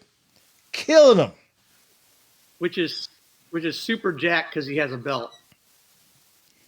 But that leads me on the next point. Okay. Where the hell is Yanni D? That's a good question. That man's had a belt since RAF, what, 01? Is he injured? He hasn't wrestled since. Has he wrestled anywhere since? I thought for sure Yanni versus Gomez is going to be on RAF 06. Yeah. I haven't seen it yet. That's a good point. Where the hell is Yanni? How you can have a guy win a belt, have 5 more events, and he's the only belt holder, I think, that hasn't defended his belt yet. And I love Yanni. But where the hell is he? All right. We might have to look up Yanni. Maybe he got something going on. Well, why haven't they stripped his belt then? Okay, but that's the whole thing. It's not that he's not wrestling. It's not that he stripped his belt. Nobody's saying anything. You're not hearing it from freaking all the commentators like Chael Sonnen. Nobody's saying anything. When last time you heard his name mentioned anywhere at any time? No promotion can have a champ that wins the belt and then doesn't wrestle for 5 or 6 months. Like, your champs have to be your faces. No, I get you. And I'm not saying this to shit on Yanni. I just want to know from the organization, from anybody, where the hell is he? When's he wrestling again? We know he's defending against Gomez. We know that's a fact. We know that's the match. That's the guaranteed match. So, but when's it happening? No, I get it. So, I guess we gotta wait. I guess we gotta wait and see. So, all right. So let's talk about how good was this match. This match, dude. I was moving around in my living room watching this match. Like, this match distracted me from the Bears playoff game I was watching, bro. Wow. That's how good this match was. And anybody that knows me knows Bears and playoffs, I don't get to see that very often, so I was fucking locked in. This match came on, and this match got buck wild real fast, and I was in the zone watching this match. If we can get half a card to go down like this, like their match, REF will be one of the biggest promotions out there. Yeah, it'd be out of control. There is where we were sitting. This is why I give Wes credit. Wes held it together to talk about this match like he was supposed to, and didn't do nothing but screaming in the mic. He actually was able to hold it together because I was like, oh shit, I was going full because the hype was there, right? The press conference, they nailed it. They was like, hey, this been 5 years, Dake. Where you been? We could have been got this done. Where you been? Right? Chael Sonnen got in on the mix. Everybody got in on the mix. It was the perfect storm. Outside of Kobe, this one was the next talked about match that everybody was wanting to see. It was on point. And you got to remember, when I interviewed Kadik, he said he was going to break Kyle Dake. He said he was going to break him. That Yeah. all Americans wrestled the same, and that'd be no problem. I'll give And- Dake. Go ahead. And we got to remember that the last time these guys wrestled, Dake lost. Yeah. So Dake not only defended his belt, he avenged his last loss to this guy. Okay. And Not it was only an absolute barn burner. not only defended his loss, there was enough controversy because it was close. Wait, it was 7-10? What was it? It was 10-7, and I 10 agree. There were probably – I thought there were a couple calls that were questionable that maybe I would have gave points to Kadik over Dake. So Yep. it was close. And that's what makes it such a good thing because now they got a legit rubber match. If Dake would have smoked Kadik, like teched him, there'd have been no need for a rematch.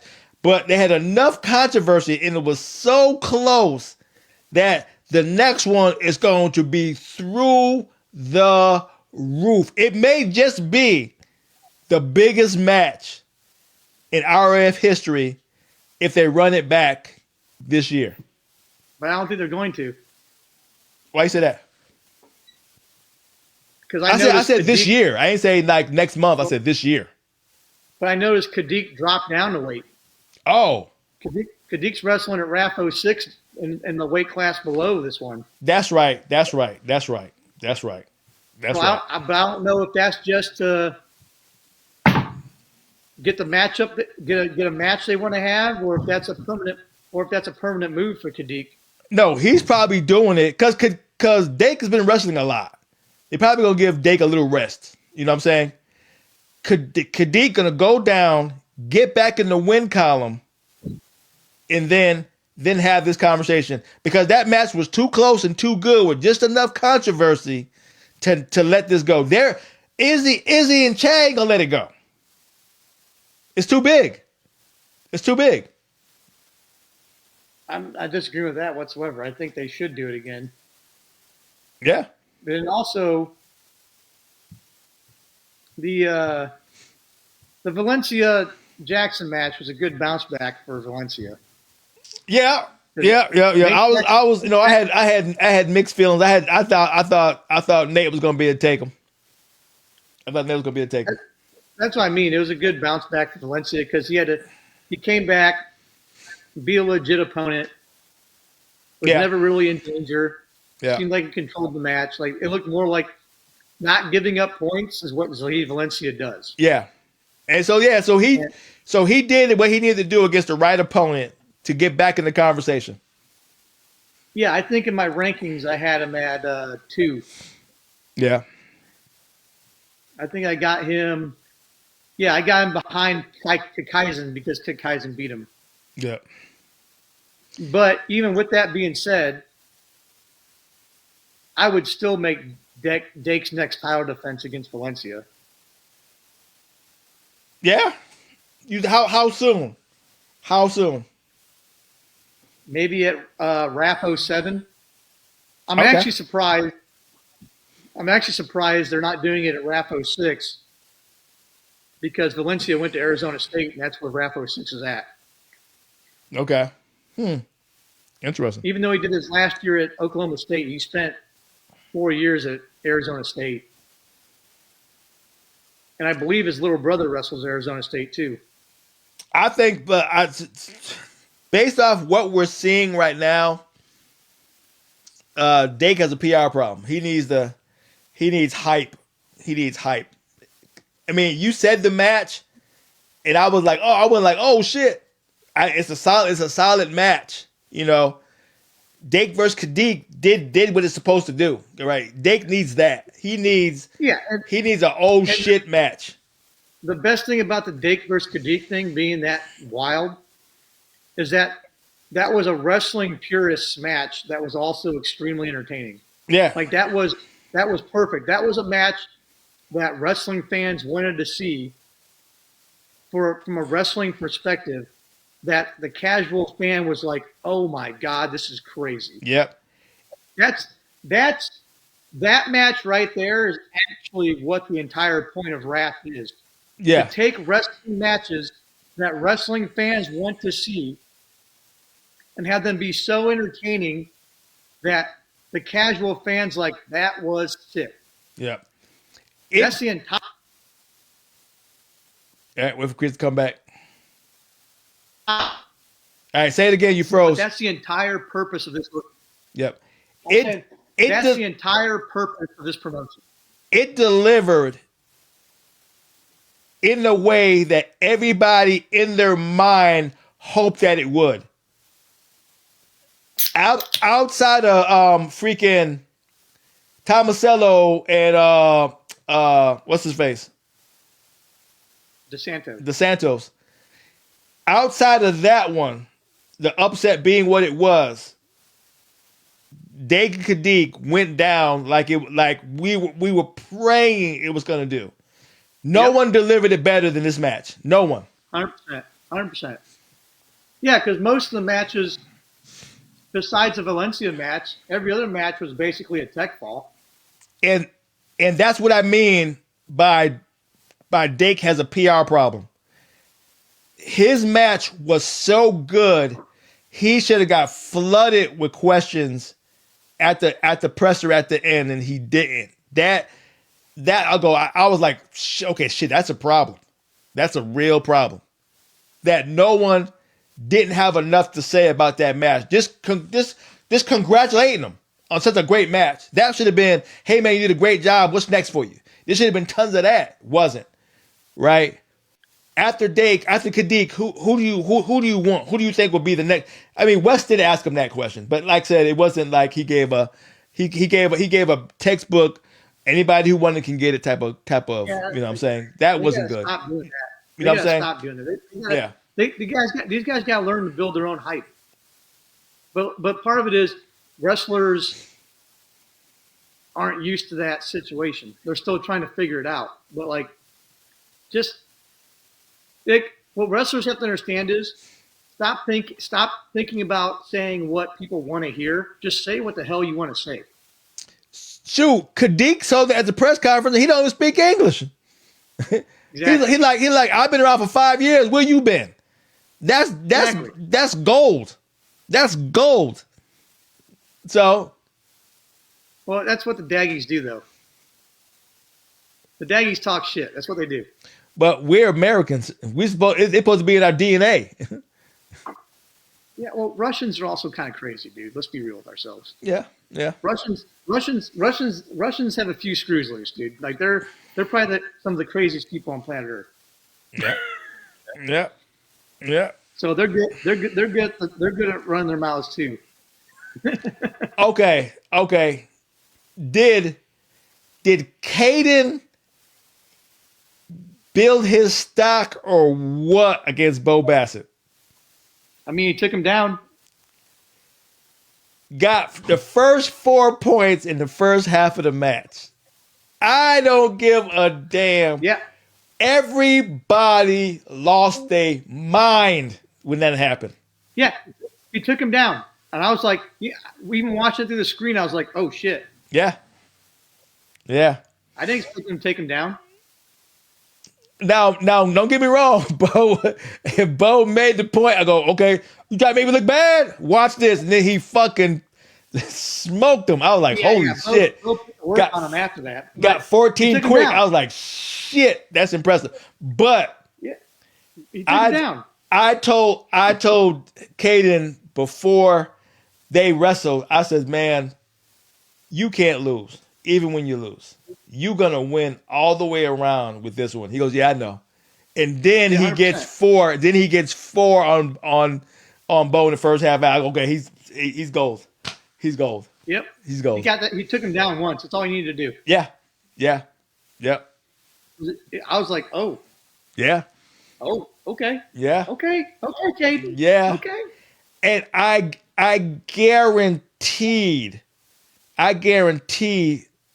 at least a handful of people in that audience was thinking, oh, can Caden take him? Can Caden take him? When he took him down, I was like, maybe. Yeah. Maybe. Am I in for a surprise tonight? Yeah, we got upsets. We got You know what? upsets out here. So God, if he would have finished that arena would have the top would have came off that yeah, arena, dude. the internet would have shut down. You freaking Fox Nation would be the number one viewed channel on internet at that moment. That's how you know Raph ain't fixed. Yeah, yeah, That's hey guys, you can bet on Raph and know that your money's good because they don't fix nothing. yeah, yeah. And they just renewed their contract, so they running strong right now. They did five more, right? Yeah, that's big time. That's pretty quick. Yeah, that means they have delivered. Their numbers have been going up each event for them to get renewed this fast. No stalling, no wait and sees. They mean they killing it. Yeah, they need to make that Covington nickel match as soon as they can. Well, they gotta hype it first. Bo sucks at his job. He does, right? He don't know how to talk shit to veterans. Yeah, Covington will take care of it. But it's not Covington's arena. It's supposed to. That's the whole point. Covington was saying. He goes, "I'm at the top of this, and I'm in MMA. What's your problem that you're not in my seat?" Everybody was talking to Kobe Covington at the end press conference. Do you know how embarrassing that had to be for Dake? That nobody wanted to ask him questions, and somebody had to make the announcement. Don't forget, ask your questions to Dake too. If you got something to say, we'll hand you the mic. He's supposed to be at the top of the game, and somebody has to assist him to get questions. That has got to hurt. Well, it's because he's a nice guy. That's the problem. Well, this is not NCAAs. This is pro wrestling. But I'll give it to him. He puts on a show every time he steps on the mat. And spoken like a true fan. I'm talking about the matches we want. Just like Bo, you want as a fan, you want Covington to fight Bo Nichols. He sucks at his job so bad nobody's asking for it. They supposed to have, after that press conference, everybody should have been asking for Covington versus Bo. Everybody. I'm asking for it. Yeah, that's you. It should have been already on social media right after the press conference. That's what hype does. When you do it right, hype is immediate. Hype is immediate. Everybody was talking about how Covington shitted on Bo. Everybody. They were saying it while it was happening, and they were saying after it happened. And they were saying it after the press conference. Covington got all the clout of RAF 6 next to Caden. And Dake got it because Dake had a hell of a match. He got it, but it wasn't because of the hype. It was because of a great match. But Caden got the hype because what he did, and Covington got it for what he did. It wasn't because he fought Rocco. Rocco can do a split. Was impressive. Right?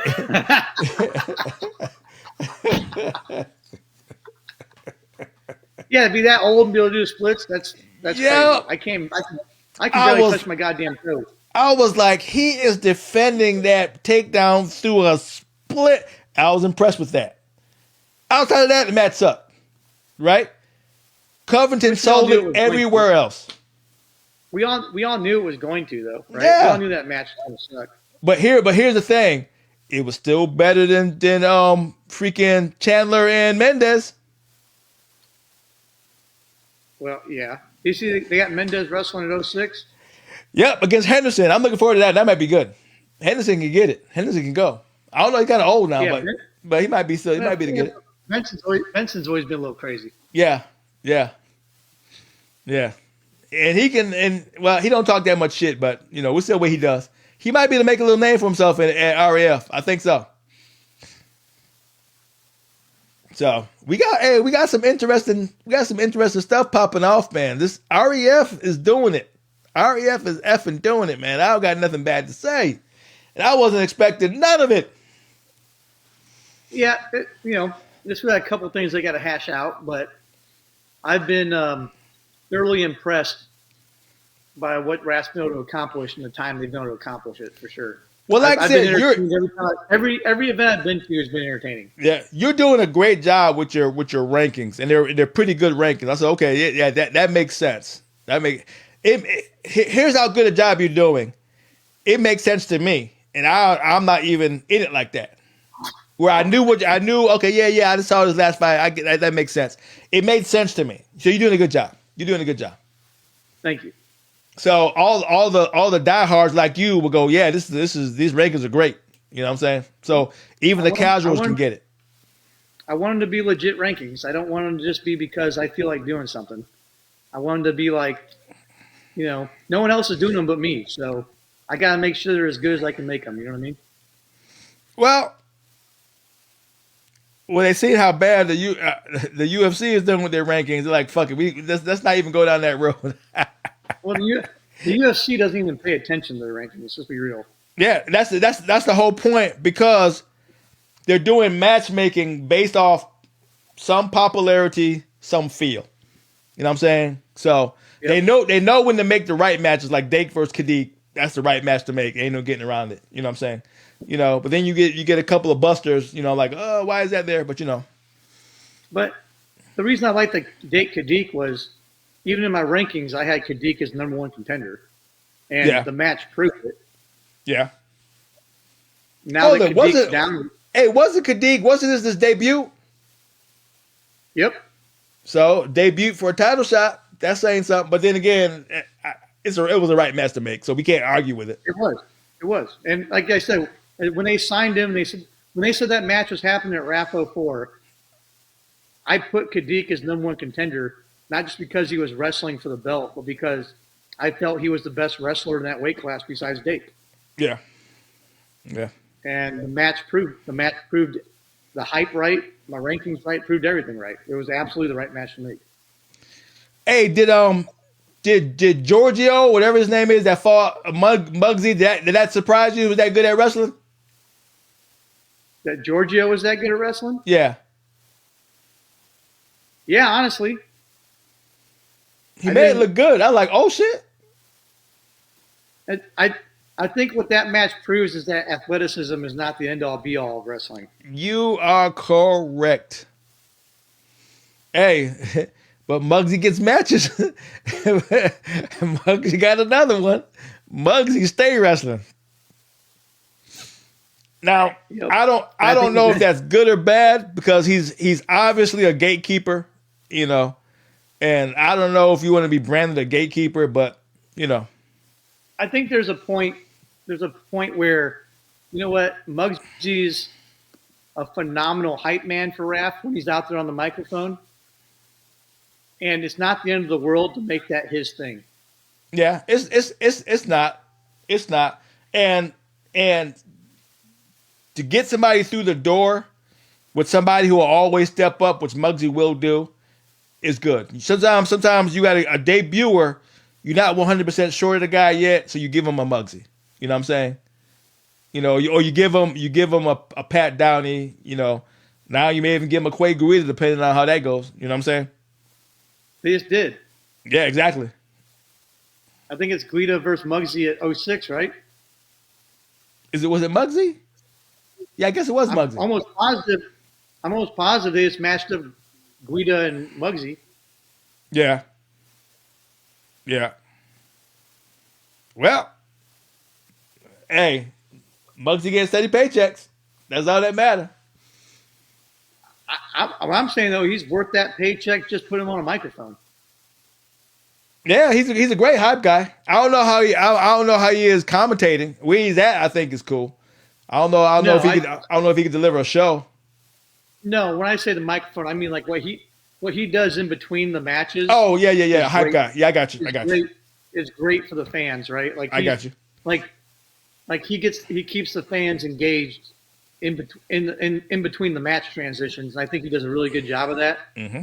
And there's nothing wrong with, like, let's just make that his thing, right? Like, there's other people we can put on the mat, right, and get good matches. Mm-hmm. Like, like Muggsy, I don't think was really a wrestler, right? Like he's just trying to, like, you know what I mean? Like he's doing it now, right? But he's an influencer and he's really good at it, Yeah. which is why he's really good at being a hype man in between the matches. Like, let's just Yeah. put people where their strengths are, and it's not a knock on anybody. Like Muggsy, you're really friggin' good at that. Yeah. Like, And for him, like all what's content is good content. You know, like I said, Yep. all of it's good content for him. So That's all I'm saying. Like, that's his strength. Let him go ham. That man's taking his shirt off in between matches, doing all kinds of crazy stuff. Like, yeah. That did you see that? Did you see that flex off? uh-uh. They had he had the crowd judge a flex off. 3 kids from the crowd got in there, took their shirt off, and started flexing. I ain't see muscle one, and the guy that won had the least amount of muscle. I go, something wrong with my camera? These motherfuckers don't got no goddamn muscle, but it was for the kids, so who gives a fuck? But I was like, But that's what I'm saying. That's what he's good at. yeah. So yeah, he's good. Like, I just that's just something I'm my observation. You know what I mean? Yeah.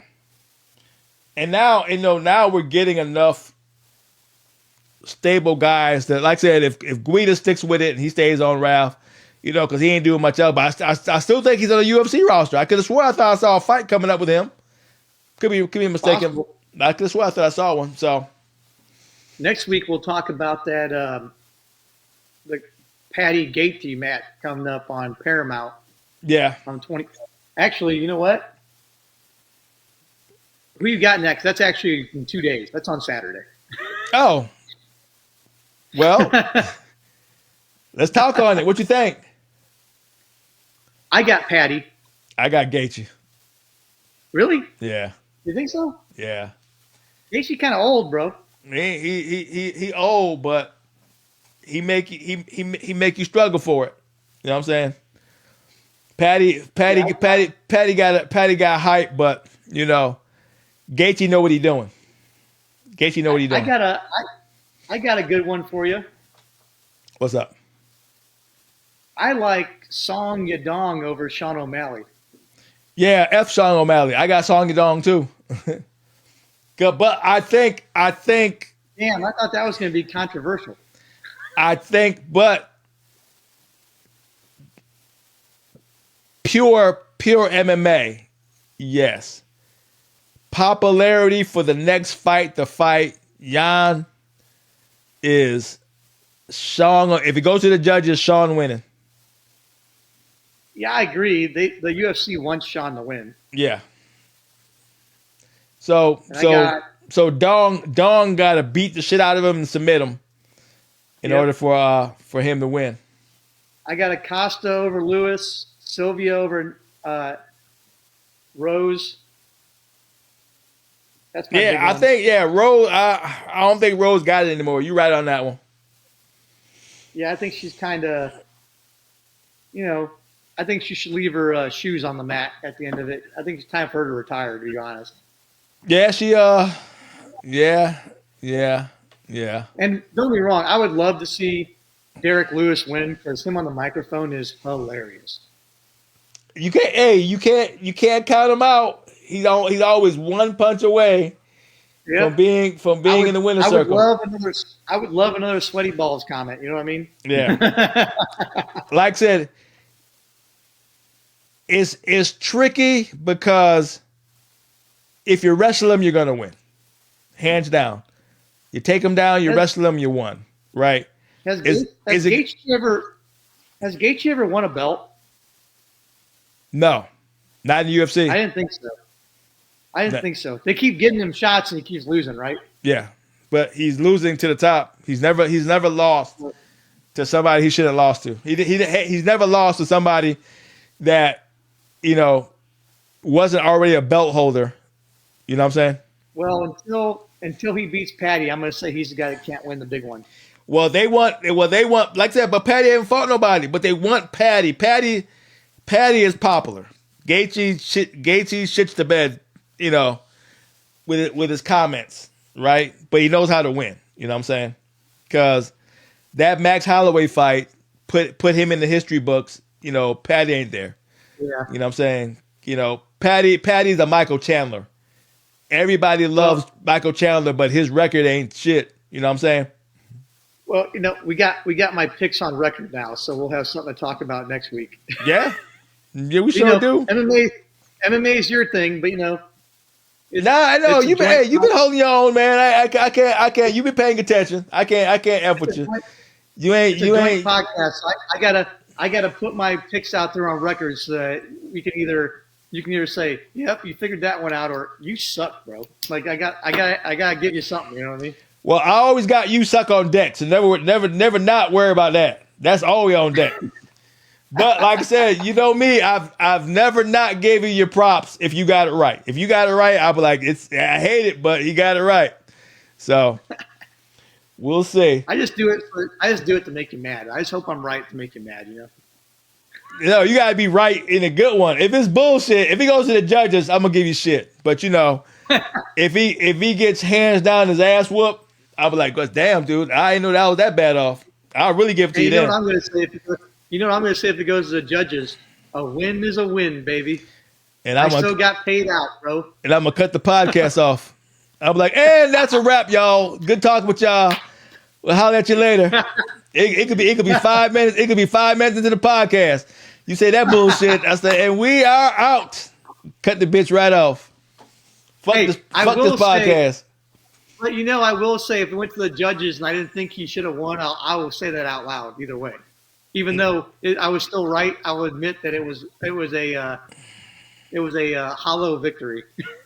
And I like I said, if you give your Oliver Wood statements, I'm gonna shit all over that. But if you got something good to say, then I'll go. Okay, I hear you on that one. But I don't want to see Woods and Oliver ever wrestle each other ever again in my entire life. I'm not gonna lie to you. Hey, it's not Oliver's fault. That's all I have to say. Woods let himself be fall into the same traps and get beat by the same traps. It's absolutely Woods' fault.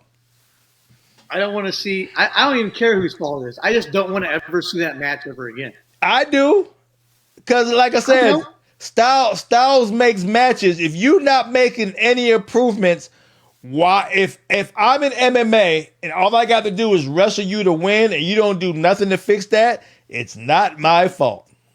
I get it, but all I'm saying is both times they wrestled, you could hear a pin drop in the arena, bro. That's all I'm saying. Yep. Once again, ass crash. Woods had everything to gain by beating Oliver. He would have gotten the belt back. Everything would have been right in the universe. All he had to do was change his strategy, and he didn't do it. That's what makes it so bad. I don't think we're making a big enough deal of that weight class. There's no belt in that weight class right now. Yeah, well, yeah. There's no belt. So clearly Oliver is going to be in the belt match because he would have the belt if he would just fucking make weight. I forgot. Who is he fighting next? He's out. He's on the next card. Who is he fighting? A guy that I didn't even recognize. Let me look. I think I put it on our... Nope. I missed it. I didn't see it. Let me see if it's on here.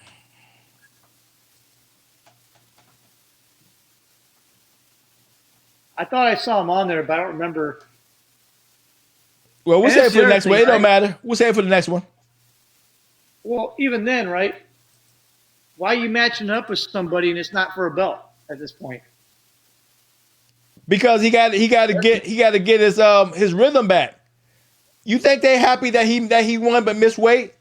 No, he got to make weight and win legitly. Oliver's wrestling Bo Bartlett. Okay, I don't know that much about Bo Bartlett. I think he's a 3-time All-American. Solid match? Should be. Okay. Let's see. He took.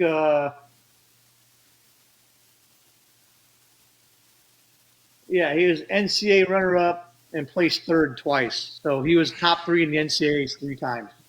Okay. Yeah, solid match. Because Oh, I because missed that. I would have put Bo Bartlett in my rankings, but I missed that one.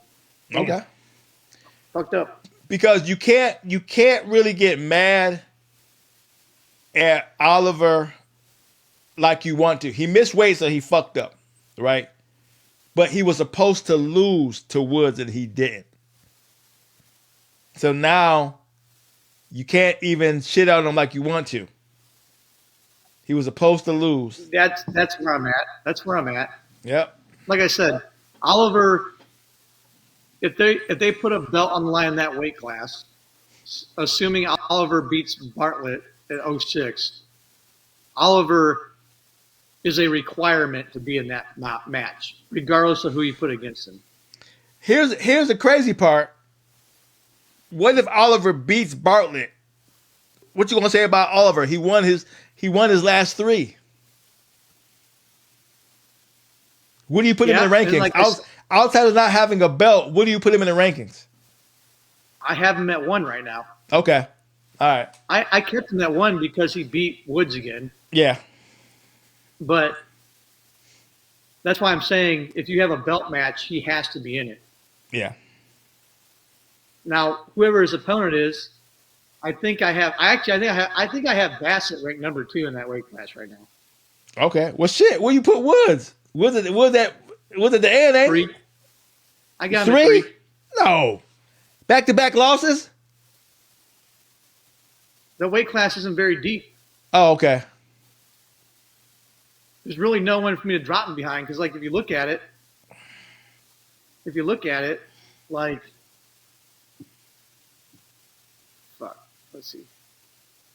Well, I guess that weight class is deep, but Woods has wrestled 3 times in RAF, every time for a belt. And the other guys have each wrestled once. So one of them's won once, 2 of them have won once, and 2 of them have lost once. So like, but no one has maybe, back to back. Now I get the fact that I get the fact that Woods had a belt, and it was for a title shot at this. So I get where he's at rank wise because both of his matches were for title shots. So that does keep him high up on the ranking. I do. You right on that one. You kind of right on that one. Both his losses are the guy I have ranked number 1. Yeah, and both were for title shots. So he was at the top of the game both times he was fighting. So that's I would like different. to see I'd like to see like Woods versus Lugo. Yeah. Right, and like if Meredith wins his match, I'd like to see Meredith versus Bassett. And then maybe you have Woods versus Bassett to wrestle Jordan Oliver for the belt. You know what I mean? Yeah. Something like that. Or whoever wins those matches, right? If Lugo beats Woods, and maybe you have Lugo and Bassett wrestle to say who's going to wrestle Oliver for the vacant belt or something. You know what I mean? Okay. Who wins Bo versus Henderson? In shape Henderson. No, I'm sorry, not Henderson. Cejudo. Who wins between Bo and Cejudo? Yep, in shape Cejudo.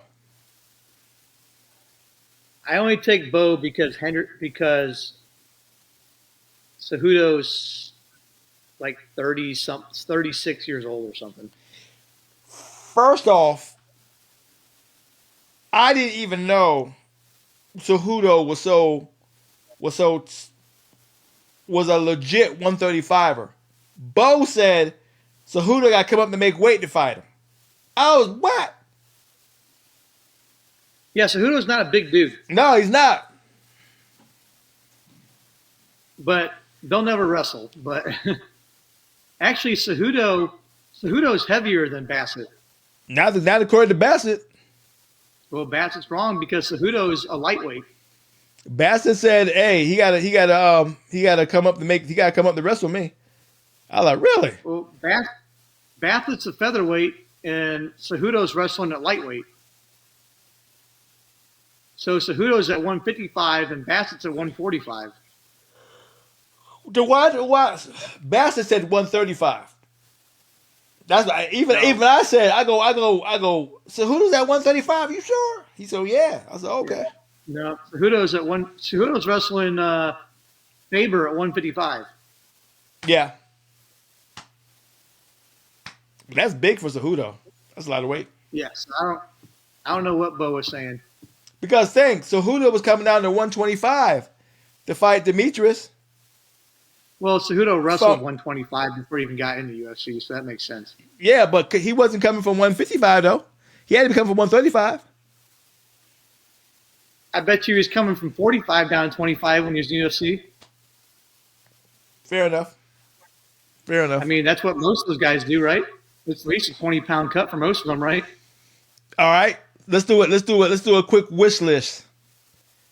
Who would you want to wrestle Demetrius Johnson if he came to RAF? Ooh. Now, would it be an existing belt holder, or would you pick somebody out there in the world to make it his first Well, match in? you know me, I'm not a big fan of the MMA guys rolling in and getting a belt. Spencer Lee. Wow, that's actually pretty legit. And Spencer Lee needs Spencer it. Lee. Spencer Lee needs, and it goes both ways. If Spencer Lee puts on a good match and beats Demetrius, it's a big enough name to go, okay, there's still life in Lee. If Demetrius Johnson folds Lee, they're like, all right, yeah, it's more of the same. Lee gone. You know what I'm saying? Demetrius gets all the credibility he needs in wrestling. It goes both ways. It goes both ways. Lee, That's actually a I pretty think good one. Lee needs to go to Oklahoma State. He needs to get out of Iowa as fast as he can, dude. He is suffering from. There is something. Whatever the brands are doing in Iowa is wrong. It's not working. Like me personally, I think Iowa has to get rid of brands after this season. They need to fire Tom Brands. Yeah, I agree. I was not expecting him to get dusted at RAF. I was not. And then Penn State just beat the brakes off Iowa. Like it wasn't even close. Yeah. Like Tom Brands has to go. At this point, he has to go. Yeah. It's just what it is. And you know what? Like you lost Bo Bassett. You get your ass whooped by Penn State. Spencer Lee looks like he's regressing. Like the best thing about Iowa right now is their women's program, who also lost. Mm. So like, what are the? I don't even know anybody at the world level right now that is attached to Hawkeye Wrestling Club that's doing anything worth a shit. Well, are they in a restructuring period or? No, Brands has been there for years. Oh, okay. It should be a well-oiled machine at this point. I think they should fire Brands and hire Ben Askren. That's my personal opinion. Well, you know what? With a team around Ben, I think he can do it. Ben is doing something because he's making the rounds. He's preparing something to happen, and I just saw where Rudis and USA Wrestling or was it UWW? It might have been UWW. They just partnered up. So Good. so Ben is doing something. He's making enough of the rounds to where I'm seeing it. Well, he got a second lease. He got a second lease on life, right? Yeah, but he's doing interviews in the right spaces. I'm like, okay, he's over here too. Okay, he's making legit rounds. He's been publicly vocalizing his want to coach the University of Iowa. Oh, okay. Maybe that's why. And he's constantly been saying, hey, Iowa guys don't shoot enough. They're too defensive. They're not aggressive enough. Like he's been openly critiquing Iowa. If he gets the right assistant coaches around him to execute, you know what I'm saying? Then yeah, I can see it. Iowa's got to make a change. There's no ifs, ands, or buts. It has to happen. Brands cannot be there next year. Well, So that'll That'll be my hot take for the night. Yeah. I've had a few of them, but that's probably the one that's going to get people all amped up. Nah, you had a couple good ones. I ain't even gonna shit on you, man. You had a couple. You had a couple. You actually stayed off my radar today. I was like, man, I was looking for a point to shit on Chris on. He did all right. Hell yeah, that's called a successful podcast right there, baby. Actually, yes. Actually, yes. You can actually put that piece of shit in your win column. Because I go live with the intent to shit on you. I look for the opportunities to go, there you go. I was waiting on that. Fuck you, Chris. I'll be looking for it. You have successively dodged the bullet to where I have nothing but a positive conversation. All right, let's wrap this up. We only got 7 guys left on the chat and kick. We done ran everybody off. Let's close this out. Yep. Chat's rolling. I got to work in the morning. I'm going to be freezing my ass off outside, negative 30 wind chills. You'll see me tomorrow if I'm still alive after that, guys. Well, I gotta try to chop this 5-hour podcast we just did up so I can make some clips. So we see where that goes. All right, man. It's Coach D doing what I'm doing, hanging out with my man, Chris. Stay out my rear view, Virgo, because I was gonna shit on him. He did pretty good. Make it up now. All right. All right. Later, guys. All right. Peace out.